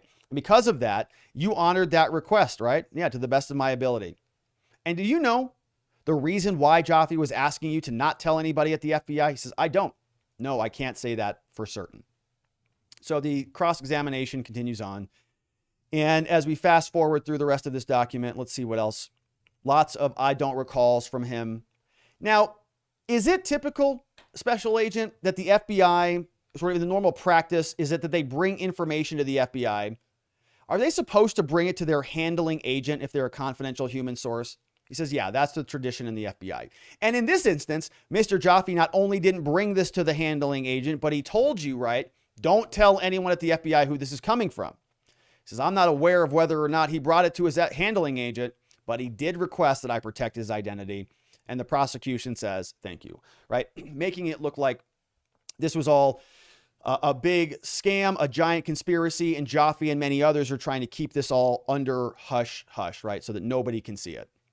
The redirect comes out from the defense. Well, Jaffe, the reason he did this is because he had personal safety concerns, right? Yeah, he said he wanted this protected because he was scared for his safety. And the rest of this we see sort of concludes. Berkowitz from the defense says, did you ever feel that Jaffe provided you information to send you down a rabbit hole? He says, no, I don't recall that. But you don't think he was the type of person who would do that to the FBI, right? Nope, not based on my experiences. He wouldn't send us down a rabbit hole. And your perspective was that Mr. Jaffe was in it for the good, right? Meaning providing information to the FBI. He says, yeah, that would be my assessment. And you did not believe that he would personally benefit in any way by interacting with you, right? That's correct. I believe he was doing it as a good Samaritan, is what he says. Berkowitz says nothing further. And the witness says, very good. Am I released from this subpoena? The court says, you are released from the subpoena. First witness to ask that. He's like, I'm getting the hell out of here. Don't call me back. You're released. We're all done, I think. Have a good day. And he hightails it out of there. So they talk about who's coming in after lunch. And of course, we'll get into that tomorrow. But they take their lunch for the day and they have their break at 1:48 p.m. So the remainder of the transcripts tomorrow are probably going to be very, very light. Shout out to Lisa, AM court reporter over there out of the DC Circuit Court, who gave us the amazing transcripts. And so a brief recap on what we talked about today. We had 4 witnesses out of only this morning's testimony. several others coming in from the defense, but the government rested their case today. Our final witness was Kori Arsenault, which was really the best. I mean, she was just outstanding. She even had the receipts of Michael Sussmann's thumb drives. He expensed it because he wanted to get reimbursed, and the government had that down. We had a couple, Tashina, Gauhar, and Mary McCord, who were testifying about a March meeting that was 6 months after the fact. Not sure how consequential they were. And then Thomas Grasso is sort of one of those credibility boosting witnesses that the defense is trying to use to show that Rodney Jaffe is a legitimate person and that all of this had a legitimate basis for being brought to the FBI, and Sussmann was in fact just a good dude. And so that, my friends, is it for the transcripts on the day. We are getting really close to closing out. We know the closing arguments are going to be about 90 minutes, maybe 2 hours on Friday. The judge has said specifically he's got somewhere to be. So they are closing up shop on Friday at 2, which means I expect this case to be handed off to the jurors on that date. But then they're going to have the entire weekend and Monday to deliberate. I think the judge is taking an extended Memorial Day weekend. You know, he wants to get out of there at 2 o'clock so he doesn't hit the rush hour traffic out of DC. And you really can't blame him for that. So it's going to start wrapping up here very quickly. I've been speaking with the court reporters. They're very happy about it. I said, I'm going to miss reading these transcripts. And they said, I'm not going to miss reading this trial at all. So sorry about that, Rob. But we've got more transcripts. We're going to get them tomorrow and Friday. And then we were going to be hard into jury deliberations. And so I hope you continue to join us on those. But before we get out of here, I want to thank everybody who is supporting the show with your super chats, with your memberships, with your local community support, by liking this video, by sharing this video, because we would not be able to afford these transcripts and do this work without your support. And so at the close of the show, I want to make sure we spend some time thanking everybody who's been so generous and been providing for us to spend our time together here. And so big first shout out comes out to Anthony Henson with a nice super chat dono.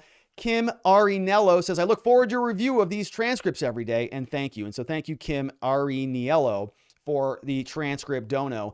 Amanda Panozzo with a big transcript dono. Thank you, Amanda. That's a good one. And I appreciate, they're all good ones, but that's a bigger one, and I appreciate it. Phyllis Chandler is here with another transcript dono as well. Thank you very much, Phyllis Chandler. We have a city called Chandler here in Arizona. Susie is here with a super chat dono with a question, says, I had never seen your channel until this week. Well, welcome, Susie. We're glad that you're here. We're glad that you found us. So I'm thrilled to be here. Thank you so much for all of this. Well, thank you, Susie. I'm glad that you're here. Hopefully you're enjoying it. And thank you for supporting the Transcripts Fund. I appreciate it. Bill Meinhardt Jr. is here. Also with a big super chat dono. That's a lot of transcript dono right there. Thank you. That's from Bill Meinhardt Jr. Says, well done. And that's a good one. Thank you, Bill. I appreciate it. Another one from Glenn Talman says, great job, Robert. Keep up the great work. My wife and I really enjoy it. It's truly a horrible what's happened here. By the way, you pronounce my last name, Tallman. Tallman. Have a great weekend. Glenn Tallman. Tallman. Did I say, what did I say? I'm gonna have to go back and listen to that. Did I say Glenn Tallman? Tallman or something like that? I can see how you might get that, right? Glenn, like Tallman or Tallman, Glenn Tallman. I don't know. Thank you, Glenn, for the super chat dono, and shout out to Glenn Tallman's wife. Glad you're both here and enjoying the program. We've got Mark Epping with another very nice super chat dono, transcript dono. Good one on that one. Thank you, Mark. Very generous of you. Good job, Robert. Loved this stuff. Thank you for it. Like I said, wouldn't be able to do it without the funds. And so thank you. Let's Go says, thanks, Rob. Love your humor. Makes this much more enjoyable. Yeah, court transcripts can be a little bit dry, and I have to kind of walk the fine line between not spiraling off into rant and tirade mode while also making it so that I'm not, gouging my earballs out by reading transcripts in a monotone voice. So we're trying to find the right balance, but I'm glad that you're enjoying it. And I appreciate your support for the transcripts. Let's go. We had Jim Carter with the transcript dono. Thank you, Jim. Very much appreciated. Richard Doherty, no question on that one, but another transcript dono. We had James Carver says, here's a few pages on me. I know it's sort of like painful, isn't it? It's like, it's a couple pages. It's like you can get a lot of money for that dono, but it's like just a couple quick scrolls. We're just through it already. I know, believe me, I know. But it's a mutual effort. You know, we're all piling in, and that's why it works. But it is funny. When I scroll through a bunch of pages, I'm like, oh gosh, everybody's got to just be cringing. But I do post the transcripts after the show on the mind map, which is available down in the description. And so if you want to spend a little bit more time reading through these a little bit more clearly, right, you're helping to fund them. So I post them up there. And if you want to take a deep dive, then certainly, you know, help yourselves for that. But I do my best to try to tease out some of the more meaty stuff at the start of the show. We had another one. James Carver actually sent a couple of them. Here's a few pages on me. He sent a beer and get a beer. And he also says, and some chicken nuggets. Well, it sounds like a great combo, a great dinner and a beverage. And so thank you very much, James Carver, for the transcripts and the donos on that. Very generous of you. Lori Hayes says, thank you for all you do going through these Sussmann trial transcripts. And that's from Lori Hayes. Thank you, Lori. It's my pleasure. I'm grateful to be doing it with you. I'm glad that you're here and enjoying it and spending time. And again, if you really want to dive into it, the mind map has the full transcripts available. I post them I try to get them done the same night after the show, but sometimes I'm just on to the next thing. And so that was from Lori Hayes. We had James Carver says, forgot the fries. And so we got a beer, we got chicken nuggets, French fries, and transcript pages, which is like just an amazing Wednesday night. Thank you, James Carver. Paulina Rouge says, great ad libs. What do you think the prosecution filed judicial notice reminding the court that the FBI is the subject of the executive branch of the government? So I saw that, right? There was a stipulation about that. Why would they do that? Probably they needed to prove that it's a government actor. I would have to take a look at the statute, right? There's probably an element in the statute that he violated. Let's see if I have this on the mind map while we're here, because I put the indictment in the mind map.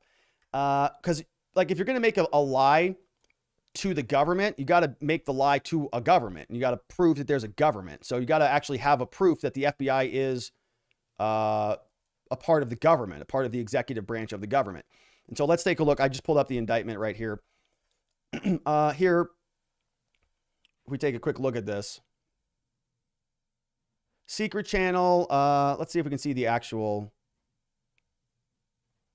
tech executive number 1. I forgot this stinking indictment is so massive. I was just looking for the charges. Let's see if we can get those. Penalty of perjury. Count 1. Okay. Here it is. Count 1. On or about September 19th, Michael Sussmann, the defendant, did willfully and knowingly make a materially false, fictitious, and fraudulent statement before the jurisdiction of the executive branch of the government. Okay, so you see that right there? That's exactly why. Because they have to prove that element. So what if he did all of this, but it wasn't to the executive branch of the government? Okay, this is the exact same thing that I was talking about earlier with the identification issue on that bench trial that I was talking about. Okay, they didn't, so they said on the criminal speeding case, all of it was true, but it didn't say that a person, my client, was the one responsible for it. So here they might go through here and say, yeah, Michael Sussmann lied. He did all of this stuff, but it wasn't before the jurisdiction of the executive branch of the government.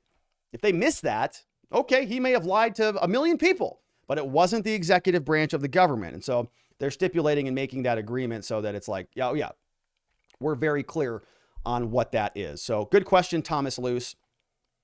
But that, I think that's the answer. Says, because redacted pages need love as well. Another additional dono. Thank you for that. Yeah, we need it. I mean, we got to pay for the redactions too. And we have SR Dempsey with a super chat dono. No question, but thank you, SR Dempsey. Thomas Luce, another dono. This one's going for Sussmann's new thumb drive. So he's supporting the expense report for Michael Sussmann because Michael Sussmann, he doesn't want to come out of pocket for these things. Wants to make sure that he gets paid, baby. Susan Scott became a member over on YouTube. Thank you, Susan Scott. That's another good way to support the show. And there's not a whole lot of member stuff going on right now because I'm kind of in Sussmann mode. But my long-term plan is to do some more sort of behind-the-scenes stuff. Maybe put it behind the member paywall a little bit. But I'm trying to figure that part of it out too. Because then I sort of feel bad. It's like, well, why don't I just make that public, you know? But then it's like, well, why do you have these memberships for? It's very complicated business doing all of this stuff. But I am trying to figure it out. Mary Briggs says, thank you for doing such a great job. And that's another nice Transcript Dono super chat. Thank you, Mary Briggs. And I appreciate you being here. Elaine Smith says, much love from Texas. Great job with the big, beautiful spotlight, baby, of accountability, transparency, and justice. That is from Elaine Smith from Texas. Richard Jack says, will you be covering the follow-up trials as well with the Transcript Dono there? And yes, I mean, if there's interest in it, right? I mean, if these are interesting trials and there's enough people who want to continue to do this type of work, I'm happy to do it. Happy to. Okay. I happen to love this has been a lot of fun for me. Reading transcripts, ordinarily, like, I wouldn't have the funds to just go and buy $4,000 of transcripts and read them to myself on a Sunday night and just be like, wow, this is a lot of fun. I'm reading transcripts together. I guess I'll just sit here and not talk to anybody about it. That's not very fun. But as long as, we can have this sort of like symbiotic relationship where, you support me and I can go and shell out the funds and sort of get the transcripts and sink in the time to spend here together with all of us. I think, yeah, I'd love to cover them. But we'll see, right? We'll see if there's enough interest. We'll see if there is a guilty conviction. We've also got Steve Bannon coming up. I mean, I think that's going to be a lot of fun because that's the fake January 6th select committee against Steve Bannon. And that's coming up in July. So we've got that one. But yeah, if we get convictions here, Durham's going to continue to prosecute other people. I mean, a Durham prosecution against Andy McCabe or Peter Strzok, like, yeah, I think those would get some eyeballs, right? And I think a lot of people would be interested in those transcripts, which means I'd love to do it. Yeah, absolutely. So thank you. That's a good comment there, Richard Jack. Justin Spear says, thoughts on big picture implication of Sussmann dropping the material at the CIA vis-a-vis Steele Circular reporting in the FISA. So I guess what I think, the reason for that, I think the basis for that was in order to paper over the mistake. I don't think they anticipated that Hillary was going to lose. And so now it's sort of like, I think it supports the claim that he was a good citizen, right? He took this voluntarily to the FBI, and then he did it again after to the CIA because he was just frustrated and he's just trying to help. And the reason it took place after the election is because, well, he needed to show that it wasn't because of the election, right? He wasn't doing this to sort of to throw the election. He was doing this to protect America. And it still is protecting America if you do it after the election, because now you don't have the political biases that are, conflicting your work.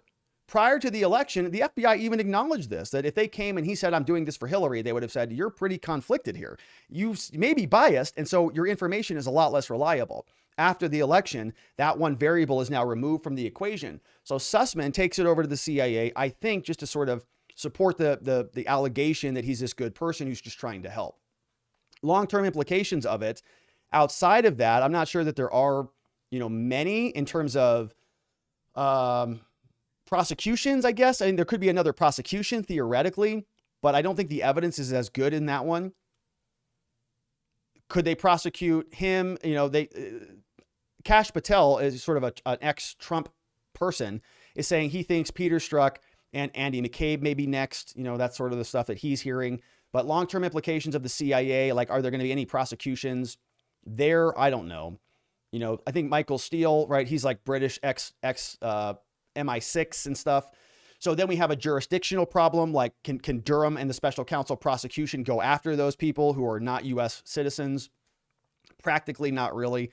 And so, it might all kind of end there. But it's a good question. That's a deep question from Justin Spear.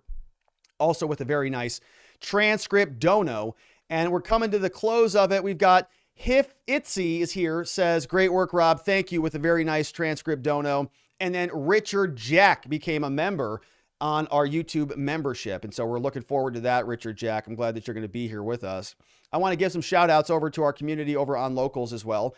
Well, when we start over there, there's a live chat and there is there's a comments thread. And so we got a couple comments come in from Vienticus, and Vienticus gave me a great idea. And by the way, Vienticus also sent me a message on Twitter. I saw that, V. I'm going to respond to you. And he gave me a great suggestion previously. He said, when there's redactions, fill it with nonsense. And I forgot to do that today. So I should just fill it with a bunch of gibberish, whatever comes to mind, which will probably just be awful. But it's a good idea, and I forgot to do it. Captain Jim says, shout out. Glad to see you back doing a live show. Good to see you, Captain Jim. Glad that you're here with us. And JC, the Music Man, Jeremy's here, says Sussman has sus built into his name. It's highly suspect and guilty. And I agree with that. It's sus, man. And that's something that I think is, I have a YouTube short that I'm trying to work on my new YouTube shorts so they're a little bit more editable, like fast paced with all the fancy stuff that all the kids want these days. But I'm working on that. I have a sus man built into the name, and they're chatting away over there. Radice's in the house. Shout out to Radice. JC, the Music Man. B Spec is here. And I saw some posts over there earlier from 3 Girlies and many others. And so shout out to the locals community and to our YouTube community and to wherever it is you're watching us. I really appreciate the support. I know this gets synced up on all of the other alternative platforms as well. And I appreciate you sharing the show. I think that there's a lot of important evidence that is being unveiled that shows exactly how kind of corrupt and disgusting many of these institutions are. And the biggest takeaway for me on this is that this is going to continue on moving forward. These players are not coming off the field anytime soon. Mark Elias is the founder of Democracy Docket. He's on Twitter every day fighting for election litigation, trying to change the rules and get his party an upper hand, even though he's right in the smack dab center of all of this. All of these CEOs, people like Rodney Jaffe, they're in hot water a little bit right now, but they're pretty much knowing that they're not going to be indicted anytime soon. And so these are players on the field aggressively going to try to continue to promote these hoaxes so that their political parties can continue to win in national elections. And it's horrific. It's horrendous. I think it's offensive as hell. And I appreciate you inviting other people to come learn more about this so that they can be aware of it. And when the time comes, make the appropriate judgments at the ballot box and when they're having conversations with their friends and family, because I think this is where it starts. We got to make sure that this is memorialized and it is on the record books so that these people cannot continue to escape it year after year after year. And I appreciate your help as we continue to cover this and shine that big, beautiful spotlight down upon it. And we're going to do it again tomorrow. We'll get those transcripts coming out. We'll have a short afternoon session from today, and then we'll get the full morning transcripts tomorrow, and it's going to be a lot of fun. And I'm looking forward to you joining us on that when we come back here. And so it's going to be right around the same time, 3 or 4 o'clock Arizona time. So that's going to be probably 6 or 7 Eastern time. But we'll be back to do it all again. It's going to be day 9. The defense may be closing or maybe wrapping up their case in chief, which means we'll have closing arguments on Friday. And I'm looking forward to seeing you as we cover it all together. But that is it for me, my friends. Have yourselves a tremendous evening. Be sure to sleep very well. Get rested. Have a nice hearty dinner. And I look forward to seeing you right back here tomorrow. Bye-bye, my friends.